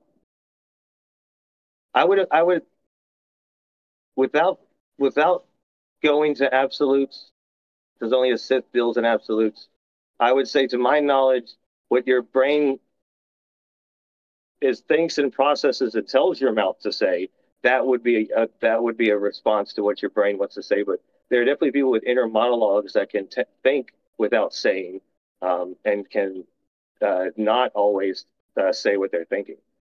Yeah, we agree. Sometimes neurochemical events don't have behavioral effects, but when you do have some behavior, like you produce words, those are a product of neurochemical events in your brain, correct? That one event, sure, that could be an event that is we could say is definitely comes from neurochemical events. But you just, And again, is you there said that anything not all. besides a neurochemical event that produces the words which come out of your mouth? Well, I would not to me, like I said, for that, if you're going to special plead that version of the action of humans that is limited to electrochemical events like that, yeah, I mean, that would be one area that I think electrochemical events would be the prime mover in any all speech that would be offered that Okay. for that one thing. But you do understand that, like, a horse neighs and whinnies, and their brain are using the similar electrochemical responses to get their talking points across, whether they are like in a herd to, if they're wild Mustangs, a male will have a harem of females, and if another male comes within them, they'll make sounds, they'll make stomps, and it's them understanding and relaying information to them, and those are the electrochemical processing of their brain, right? Okay. What I want to highlight here is that you accepted every single premise of the argument, and the conclusion, it follows from the premises. Conclusion is your thoughts don't affect the words which come out of your mouth. No, the way the argument goes through is premise 1, thoughts arise from neurochemical events in your brain. Premise 2, therefore thoughts are not identical to neurochemical events. Premise 3, it's only neurochemical events which affect your behavior.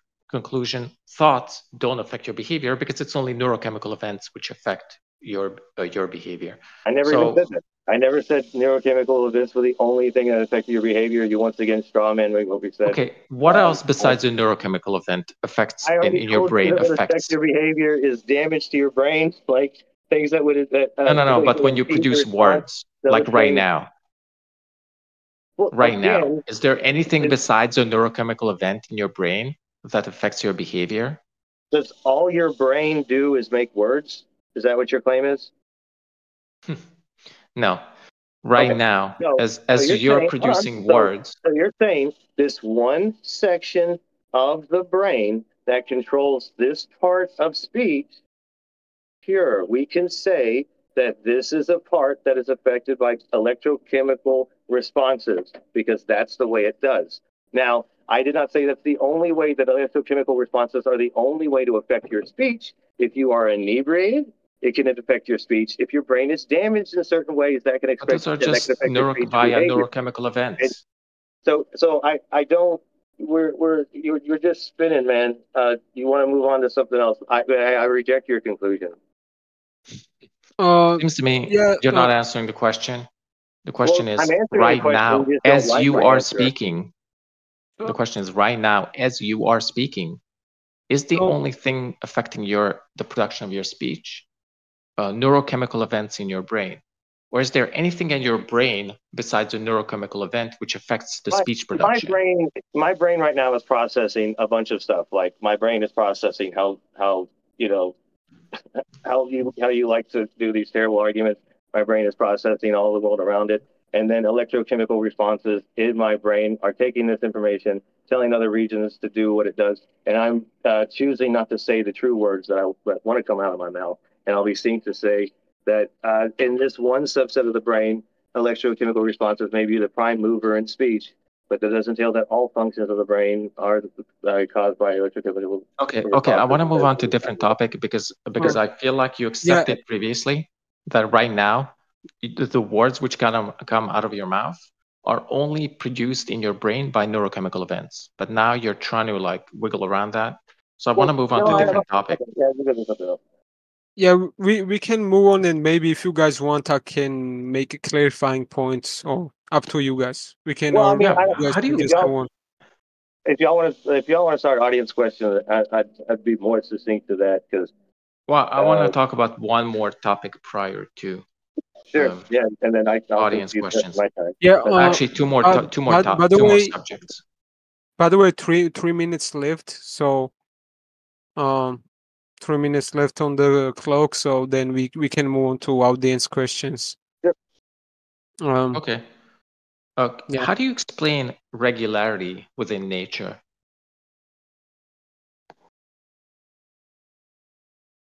What would you define as regularity within nature? So, for instance, we observe that, let's see, object permanence. We observe that if there's like this, this glass in front of me, if I close my eyes, the glass is still going to be there. So there are certain regularities in the universe. The universe acts according to like certain laws. How do you explain that?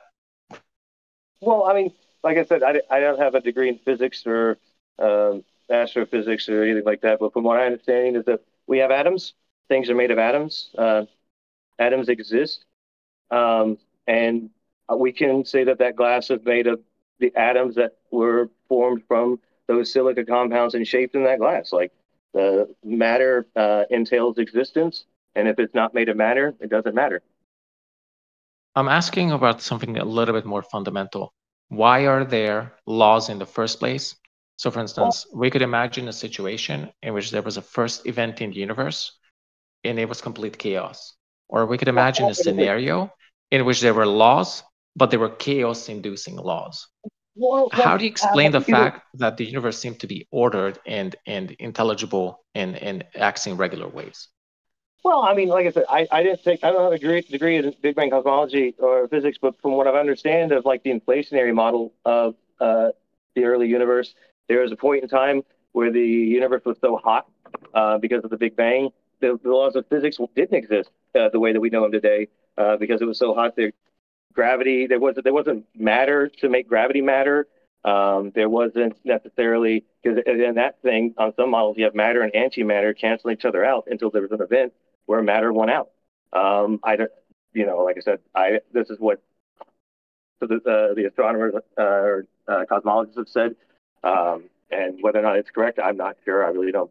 I don't have to go to the beginning of time to show a God not necessary. I can go back to archaeology and paleontology to show that. Okay. Well, it seems like you didn't give an explanation because what you said is there was matter, there was antimatter, matter canceled out antimatter, but none of this answers the question: why are there laws in the first place instead of just pure chaos, or instead of chaos-inducing laws? In that sense, it was pure chaos. Let me just finish. Well, hold on. According to theism, there's a readily available explanation. Yeah. Let him respond. You do it. You do you, boo. It's, by the way, time is up, and I added 5 minutes and to just conclude these things, and maybe you guys can move on to conclusions state if you guys want to add this in a debate. Okay, I guess I can make my concluding remarks. Yeah, let's do then 2 minutes conclusion. Would that be enough, or up to 5 minutes maybe? Yeah, okay. So can I start? Hold on. I will start. So, okay, let's do 3 minute conclusions. Okay. Okay, Tom, tell me and I will start the timer. Okay. So my original contention is that theism is a much better explanation because it's a simple theory and it explains more things. And I think my opponent conceded most of the arguments. So for instance, he had no explanation for fine-tuning of the universe or the observation that the initial constants of the universe are in a very narrow light-permitting range. His only response was that I don't have a diploma in the subject and I'm not a physicist or something like that. His explanation for consciousness entails a logical contradiction in that he thinks that neurochemical events are basically the only things which affect the words which are produced right now. Like it's just neurochemical events in his brain which affect his words, which produce his words. And he thinks thoughts emerge from neurochemical events, therefore they're not identical to them. Therefore, thoughts can't affect his behavior. He has no explanation for morality.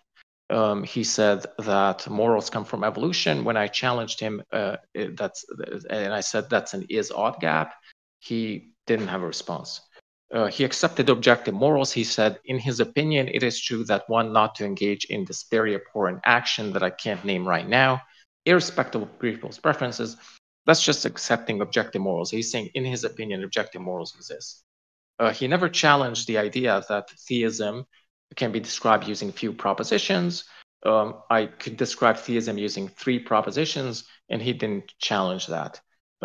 So as it stands, theism is a simple hypothesis with broad explanatory power.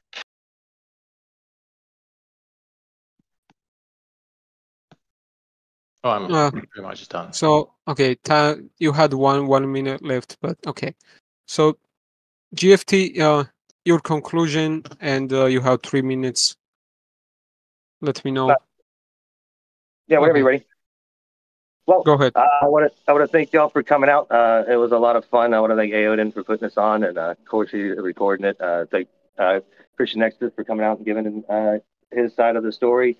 I tell y'all, brothers and sisters, I once again find the assertion of God lacking. I find another God assertion to be another assertion and was not defined by evidence but further assertions. So I remain unconvinced. And unfortunately, I got this script last week, so this is my second helping of it. And it didn't convince me back then, and it didn't convince me now. So either this deity that is asserted that it exists out there doesn't want me to know it exists yet, or it has the bad interlocutor or a bad message, because I remain unconvinced in this as I have been before. But I do want to thank you for the opportunity to come out and have my brain played out in front of all y'all. And we want to go to Q&A. I'm ready whenever you are. Okay. Thank you, GFT. And thank you for Iwaga, also audience, and Corsi for recording. And I guess we can move on to Q&A. And if you guys are ready for questions, then send a invite. Raise a hand, and I will bring you on stage where you guys can ask your questions related to debate. We have first party. Okay. Okay. Hey, Helio, Olincon. What's your question? Olicon. Yes, Olicon. my question is for ChristianNexus. GFT proposed that all of our behavior is solely due to neurochemical interactions in our brain. And if I'm correct, you disagreed with that, right? Our behavior is affected by things other than neurochemical interactions in our brain. Yeah, I disagree. I disagree that our behavior is completely controlled by neurochemical events in our brain. Okay. But I'm saying Wait, if you take the view, but I'm saying if you take the view that your behavior is only controlled by neurochemical events in your brain, and you take the view that thoughts are a product of neurochemical events, then thoughts don't have any causal effects because it's only neurochemical events which affect your behavior. So yeah, that was just a kind of preliminary question. So what evidence would you have for anything else affecting our behavior? So we have. So first of all, my experience is that my thoughts affect my behavior. So for instance, when I'm thirsty, that causes me to get up and get a glass of water. My thoughts are affecting the words which come out of my mouth right now. So the starting point is that I'm not speaking. Is that GodfatherTime wasn't just speaking gibberish? That his words had some meaning by virtue of his thoughts causing his words. If you're gonna take the view that your thoughts don't affect your behavior, then you're just basically speak, or your thoughts don't affect your speech. You're just basically speaking gibberish. So from what you said, Okay. I heard no inclination that there was anything external whatsoever affecting your behavior. While your thoughts affect your behavior, what do you mean? No, something external other than your brain is affecting your behavior. That is what you insinuated, no? Well, we disagree on what thoughts are. I don't think your thoughts are a product of neurochemical events in your brain. Okay. Okay. I guess that's it for me then. I will move on to Xenon for now, and then if you can, I'll bring you up if there is no one else to ask questions. If you wanna continue this, and we also gonna do like after show of the debate, so we can argue all these points in there if you guys wanna join. So yeah, let's move on to Zenos. Hello, Zenos. What's your question? Oh, yeah. Yeah, I have a question. It's more like a little thing I want to say and then see what the people say. It's like a question. So I believe that God, actually, the belief in God, shapes human consciousness because if you have, for example, an animal, right? An animal doesn't build a temple, doesn't really have an observer self, right? This is humans can plan, right? This is because they can see themselves outside of time space in another time. So I would argue the belief in God is the belief that we have something outside of ourselves, and this is making us want to recreate it. And I would argue it doesn't matter if God really would exist or not, but the belief in a God and the system, right, the information theory we build, we have to have an observer self. And I think this is why we as humans build consciousness and got so great, because we believed in a God. Surely, the thing that humans are the only ones that plan. Like, beavers build dams to raise their young. Birds build nests before they lay eggs. Throughout time immemorial, animals have done processes by which they needed to get to this stage of that. And if, again, the special pleading one subsection of actions, as this is one thing humans do above all else. Therefore, it makes them special. It's just actions, just on a different brain. All right. Next up, Catholic. I can't read the name. Robbie Leonist. Hello, Catholic. What's your question?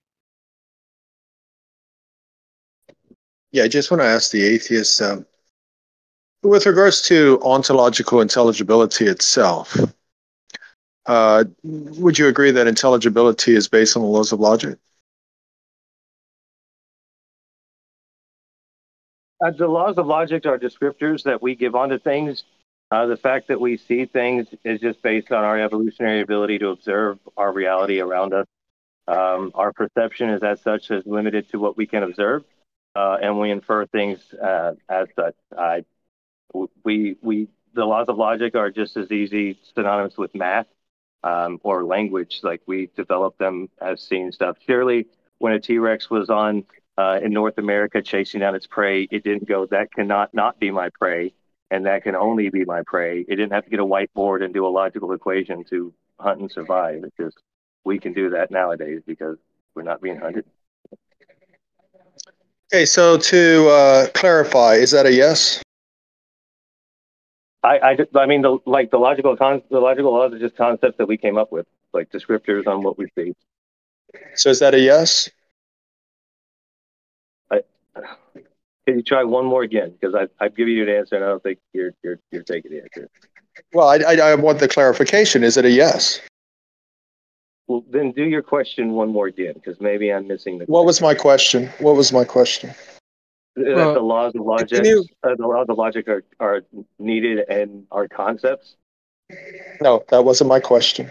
So Well, apparently you you gave an answer to something that I didn't even ask. Well, I Yeah, asked for but can clarification. yeah. Can you ask a question again and maybe rephrase a little bit? So, With regards to intelligibility itself, is it dependent upon the laws of logic? What do you mean by intelligibility? Intelligibility with regards to a mind. You would agree that intelligibility is an abstract, right? Well, surely. Well, I accept that our sun existed before there were minds on Earth, so the sun did not rely on minds to perceive it. So no, I wouldn't agree with that. So then intelligibility is not mind dependent. Are you certain of that? Yeah, I would. Jupiter existed before it was observed by human minds. Whether there were other minds out there that observed it, I have no evidence to suggest that they were. So intelligibility. So you're admitting right now that intelligibility itself is not mind dependent. Now, can you prove that without invoking the mind? What do you mean? I mean, my thoughts are from my mind. Exactly. So you admit that you'll never be able to do it, right? Because you're utilizing your mind in order to make the claim that intelligibility itself is not mind dependent. You see the problem with that? No, because my parents existed before I was born. You're still using your mind right now to make that claim. Hold on, Catholic. Well, no, it's not my claim. I have photos of my parents together. So I can use evidence that shows that they existed before my mind did, before my brain did. So it's not mind dependent. There's facts and evidence that undergird the existence of predecessing forms. And so, no, existence isn't entailed on, like, mountains exist and they don't think. The cogito fails to the natural world. Like, So you do realize that what you're doing is you're invoking your mind to make the claim that there isn't an intelligibility outside of your mind.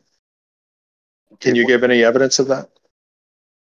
I think I already gave you the answer. I don't. No, because anything that you put forward with regards to a claim of other minds, of anything, no matter what it is, whatever state of affair it is, no matter what fact it is, whether the sky is blue or your parents existed before you, you're invoking your mind with regards to all of that because you don't know any of that is true. It could all be illusionary. No, I'm not a solipsist, so thanks. Yeah, thank you for your question, Catholic. We have to move on Phoenix, and if you want to further discuss that question, we can do that in after show. So next up is Phoenix. Yeah, so Catholic tradition was involved in the referent category error. Of course, Godfather Time is going to use his mind to represent a claim or a proposition. What else would he use?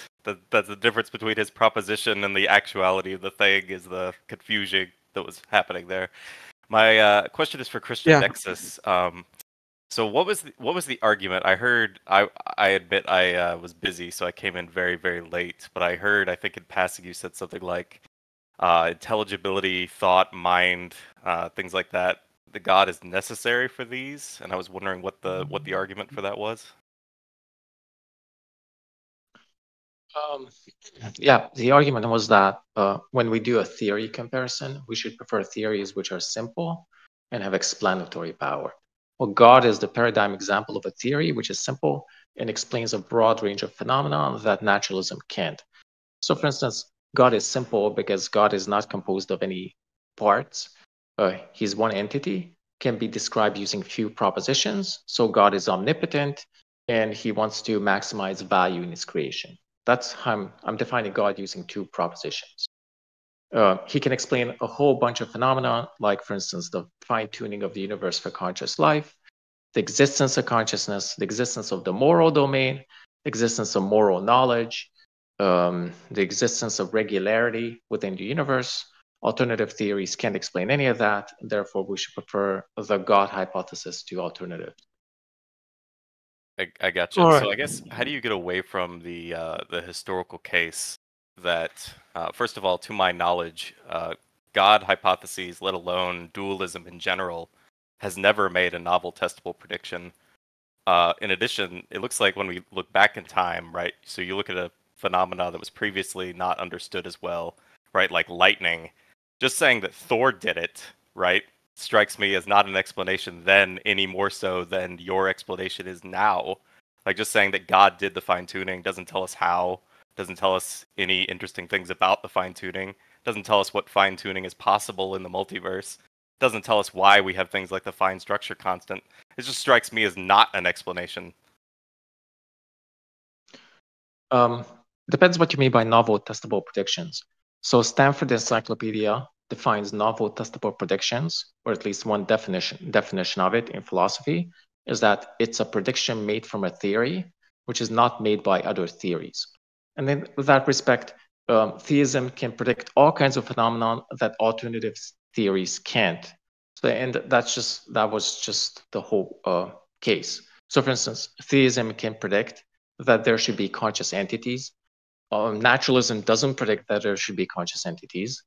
Naturalism doesn't predict the fine-tuning of the universe. Sure, you can make naturalism ad hoc, and you can say, you can add auxiliary hypotheses onto naturalism in an ad hoc way. But then naturalism just becomes a concocted theory to explain a certain phenomenon, and in a completely arbitrary ad hoc way. Naturalism doesn't explain the existence of the moral domain, so naturalism can't explain any of these phenomenon, and that was just the point. Well, I want to stick That to. was just the. If we get into morality, that's going to be a whole different can of worms. But just sticking with cosmology, right? So Yeah, it's just go ahead, Phoenix. Aiden. Well, one more question. Then, if there's anyone else wants to ask a questions, or if you guys want to keep doing Q&A and maybe ask Phoenix questions, I think he will have a lot, or many questions. But it's Well, I up have to a you guys. question for him. Yeah, Why sure. doesn't he accept the view in philosophy that a unique prediction is a unique novel prediction is a prediction made from a theory which is not made from other theories? Is that a good definition of novel predictions, Phoenix? It was until you did the weird thing at the end with the theories combined into other theories thing. Other than that, I would have agreed. Full stop. Yeah, you can have a theory composed of other theories, right? So germ theory of disease could be divided into a theory about, say, germs by themselves, and then how germs affect the human body, just fine. So if you agree with that definition of novel testable predictions, then you agree that theism makes novel predictions, novel testable predictions. I have Because never heard theism make a prediction at all. Wait, So let me if you just wanna make finish. one, Because yeah. theism makes predictions which are not expected under rival models. Therefore, theism makes novel predictions. What is a novel prediction that you can make right now? And I didn't know that theistic cosmology existed. I didn't know this was a serious discipline in physics. If you could correct me right now and make a prediction, it's like, this is what I would expect to see from the Hubble Deep Field or the James Webb Telescope. If you look at this certain place, where I expect to find structure constant. What is dark matter? What is that under a theistic physics? What is your novel prediction for this? I'm just unaware. I thought the novel predictions theism makes is that there should be conscious entities in the universe because God wants to maximize moral goodness. You can't have morality without consciousness. Therefore, you would expect consciousness if God exists. That's post hoc by definition. We already it's not have post hoc consciousness. because that's we already how have the it. hypothesis. Because that's how the hypothesis was originally formulated 2,000 years ago, prior to the discovery of the hard problem of consciousness. That was how the theory was formulated 2,000 years ago, prior to the discovery of the fine-tuning of the universe. And theism predicts these alternatives like atheism don't, naturalism don't predict fine-tuning. So you just have a complete ad hoc explanation for these, like a multiverse. Yeah, so first of all, again, this just seems like a conflating. I don't know what you think ad hoc means, but we always had consciousness. What do you mean by ad hoc? I mean after the fact, right? So you can't predict consciousness, right? No, after that's we already just an have invalid definition of ad hoc. Really? Yeah. What is the definition you'd like to use? Because, and I could give you historical examples in which a theory was formulated after an observation was already known. So, for instance, in general relativity, the perihelion of Mercury was already known prior to general relativity being formulated, but it's one of the best confirmatory evidences for general relativity. And it's because people didn't connect the perihelion of Mercury, basically the orbit of Mercury, to general relativity. But then Einstein found that he could calculate the exact perihelion of Mercury, which was already known from general relativity.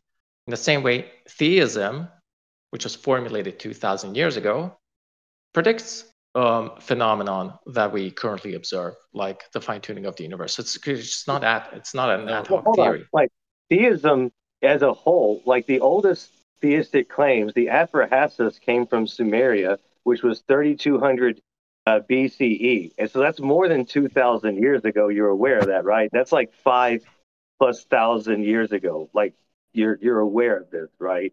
And you already accepted that humans evolved from the animal kingdom, and we are still animals, and so humans existed for almost 400 to 700,000 years, and these God claims have only existed for the last 5,000 years. So your theist argument lands in Christianity if you say it was only 2,000 years ago this theistic theory was claimed, when other people for a long time past have asserted God deities that you don't claim are true, right? Their theistic theory was wrong, right? Yeah, I'm talking about classical theism, as in the theism of Aristotle, Plato, Augustine, Aquinas, and Anselm. So all of these people were united in endorsing the idea that God is perfect You do in understand that, beauty. like, an appeal to Well, let me just classic finish. or traditional knowledge Do you mind if I just fallacy. finish? You know what? So, Well, I just want you to know that appealing to traditional knowledge is a fallacy. Just because people said a thing before they had telescopes, before they had the Large Hadron Collider, is cool, but it doesn't mean anything now that we have better observations of the world around us. yeah, Okay. what I was trying to say is Plato, Aquinas, and Solomon Aquinas all agreed that God is perfect in beauty, in knowledge, and in power. And from that theory, and also that he created the world, and he wants to maximize values in the world. From that theory, you can predict fine-tuning, you can predict the existence of consciousness, you can predict the existence of the moral domain, you can predict the existence of regularity within the universe. From alternative naturalistic theories, you can't. So therefore, theism makes novel predictions, and it's a simple theory. Can I say something real quick? Yeah, Xenox, ask your question, and I just want to ask you guys, participants, how long we want to do this? Like, how long you guys can stay? You guys Probably 10 more minutes. Okay, All you right. guys are fine for 10 more minutes. Okay. Okay, so and sorry. Before Xenox, before you ask, I want to tell you guys, if you guys have a question in audience and you can't come up in stage, or if you want to come up on stage, just raise a hand and I will bring you up on stage. But if you can't come up on stage, type the question in side chat and I can read out loud for you. Right. Yeah, so go ahead again, Xenox. All right. So yeah, I said something before and it was not really clear the answer, and what just I said that humans can plan way better than animals, and the only thing I got was, oh, but animals can plan as well. So let me rephrase that. Humans are capable of abstract planning, right? Animals mostly cannot do thinking in relation to anything else. So you don't have this, oh, this in relation to that. And my argument is that taking stuff in relation to anything else, you have to see yourself, as I said, from the outside. You have to have an observer self. And this is where I say consciousness as we have it, abstract thinking, is only something really we can observe in humans, right? That you would agree with that? That would just be special pleading, that abstract consciousness as being the only definitional part of consciousness, when if we go by my definition, consciousness is just an organism that is aware of its surroundings and able to act accordingly. There are animals that pass the identity test. They'll see a mirror and they know thyself, and they'll show, like, manta rays. A fish passes the identity test. Like, it shows different parts of itself to itself. So no, I don't think special pleading, certain abstract consciousness, or thoughts that make humans special, and this is somehow where theology came into play. It's just one other thing through evolution that we gain. Because surely you would accept that not everyone in the human species is capable of complex, abstract thoughts. There are people who are just definitively the world is flat, or X, Y, and Z. That people today are kept alive by the small population of people that came up with architecture, aqueducts, and stuff. The rest of humans are leeches. So I mean, no, like I wouldn't. But you can only build those. You can only build those, right? When you have abstract thinking. Like, animals are not building aqueducts. Would you argue that's true? Well, I mean, if there are animals that dig trenches to certain areas, there are animals that harvest, and ants that harvest aphids and other forms of insects for nectar and fungus. So they're planning and doing abstract things. Like I said, if you just want a special plead that humans in this subset can, make different shapes on a painting, cool. That's a cool story, but it doesn't mean anything. I would argue that only because you can imagine a concept that you see and you can recreate it with speech and writing, this is actually what you need to be an observer self. So, okay, so the question would be, how did we get to the point where we are able to observe ourselves and our humanity and people around us way bigger in bigger concepts than animals? Is it only because we learned speech and stuff like that, or I mean, No, that's because animals, like I said earlier, horses communicate to each other through. All you're doing is you're making throat noises and undulating your mouth hole. That's all speech is. Someone had to teach you those words. We all had to agree on definitions. Dogs bark, hyenas yip.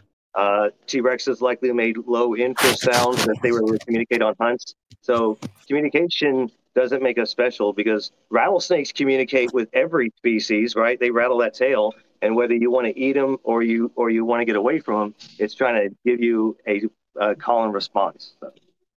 Okay, there's a question from our audience, and I will read for you guys. So, question for Agamemnon Nexus. Are you aware that the Greeks called the love of logic the love of thoughts because the first person experience of the self creates the self, not a binary showing that one needs to be concise for logic to exist? I mean, yeah, I You do. don't I do understand believe what? that You can the read it laws of inside chat. logic are the laws of thought, but I think the laws of logic are necessary. That they exist in all possible worlds. But if the laws of logic are laws of thought, then that means there's a necessary mind. Yeah, I do agree. Unfortunately, I got to go. Yeah, I got to thank Godfather and Aodin for moderating. Thank you very much, guys, for Thank you, Aga. debate. All right. Okay, Take care. right. Peace. Okay, talk to you guys. Bye. Yeah. Wait, I said thank wait, you, what? Corey, for recording. No love, Corsi. None at all. Wait, what? What you said, Corsi? Sorry. Oh, no, he loves you. I'm pretty sure he loves you. He just, yeah, he might like forgot you in a second, but I'm pretty sure he appreciates because he asked me to, he asked me to Oh, like a someone to midnight? record, and Yeah. like he was happy that you are recording. So I'm pretty sure he's happy. So Walker wants to come. Phoenix, you can ask the question to Godfather if you have, or we No, can I'm wrap it just up. Godfather and I had a conversation before this ever took place where I explained to him how irritated I was that the philosophical All right. attack was being launched against a biologist and a paleontologist. Like that doesn't strike me as very awesome. But anyway, from what I heard of it, I thought it went fine. All right. I'm- Walker, do you have a question with Godfather, or we can wrap it up and move on to after show? Maybe we can do like 20-minute after show because I have to go after that. Yeah. So No, I wasn't actually going to ask a question. I was the one that typed the question in chat that you just Yeah. read, and I was desperately trying to get my stuff done so I could get on here in person, because I wanted him to say what he said about the idea of, from his worldview, it would mean there's a necessary mind, because from my worldview, there has to be a necessary mind, and it's the mind doing the thinking. And you can't prove the existence of other minds, and it actually becomes illogical to assert the existence of any other minds. So, or to say that with absolute certainty that they exist with the same level that your mind exists. It's all induction from that point forward. So it basically means that, yes, the laws of logic are in play in the laws of thought, as the Greeks called them. And because they are in play in your mind, it's just a guess as to where they're coming from. You don't really have any means of knowing. It's just that you can't deny that they are in play. I mean, laws of thoughts, as I know, specifically refers like three fundamental laws of logic, and laws of logic in general. It's more broad, and it might refer some different logical systems, right? So well, I think they that's the ground other distinction. logical systems, sure, but we're all starting with an organic epistemology that we didn't choose, and so we have to sort of label all of the things that we are currently subject to and acknowledge that we're already in the process of using them, whether or not we're ever going to know where they come from. Sure. I mean, I was just pointing out the distinction, but I guess we agree on that. We need some axioms to move forwards to advance the knowledge, well, like epistemology, I guess. Yeah, and Okay, there's an organic let's. one. Sure.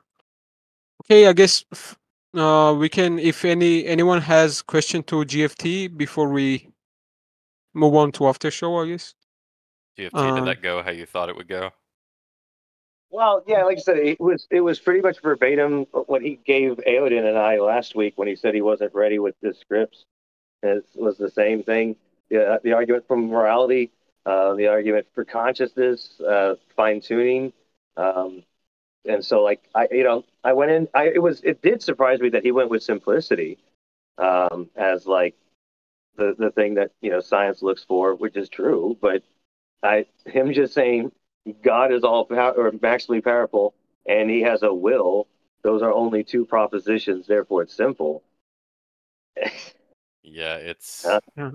Right. I did not know that predicting like fine tuning and the fact that we have consciousness. I did not know that all that was not ad hoc. Like that's incredible. So got to investigate that further. All right, let's. If you guys GFT, if you wanna join there and people wants to ask questions there or discuss the topics, we can do there. Okay. Sure. Oh.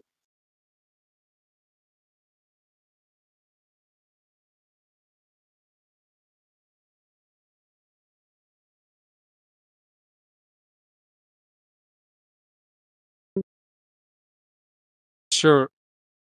Okay, thank you everyone in audience and GFT. Agamemnon is I already thanked him. Thank you for questions, guys, and Corsi for recording. So Corsi, you're gonna upload it in your channel, and if you guys wanna check the debate or wanna like maybe wind back to hear what was arguments and stuff, go to Corsi's channel and subscribe to him. And you will see, yeah, you will see debate.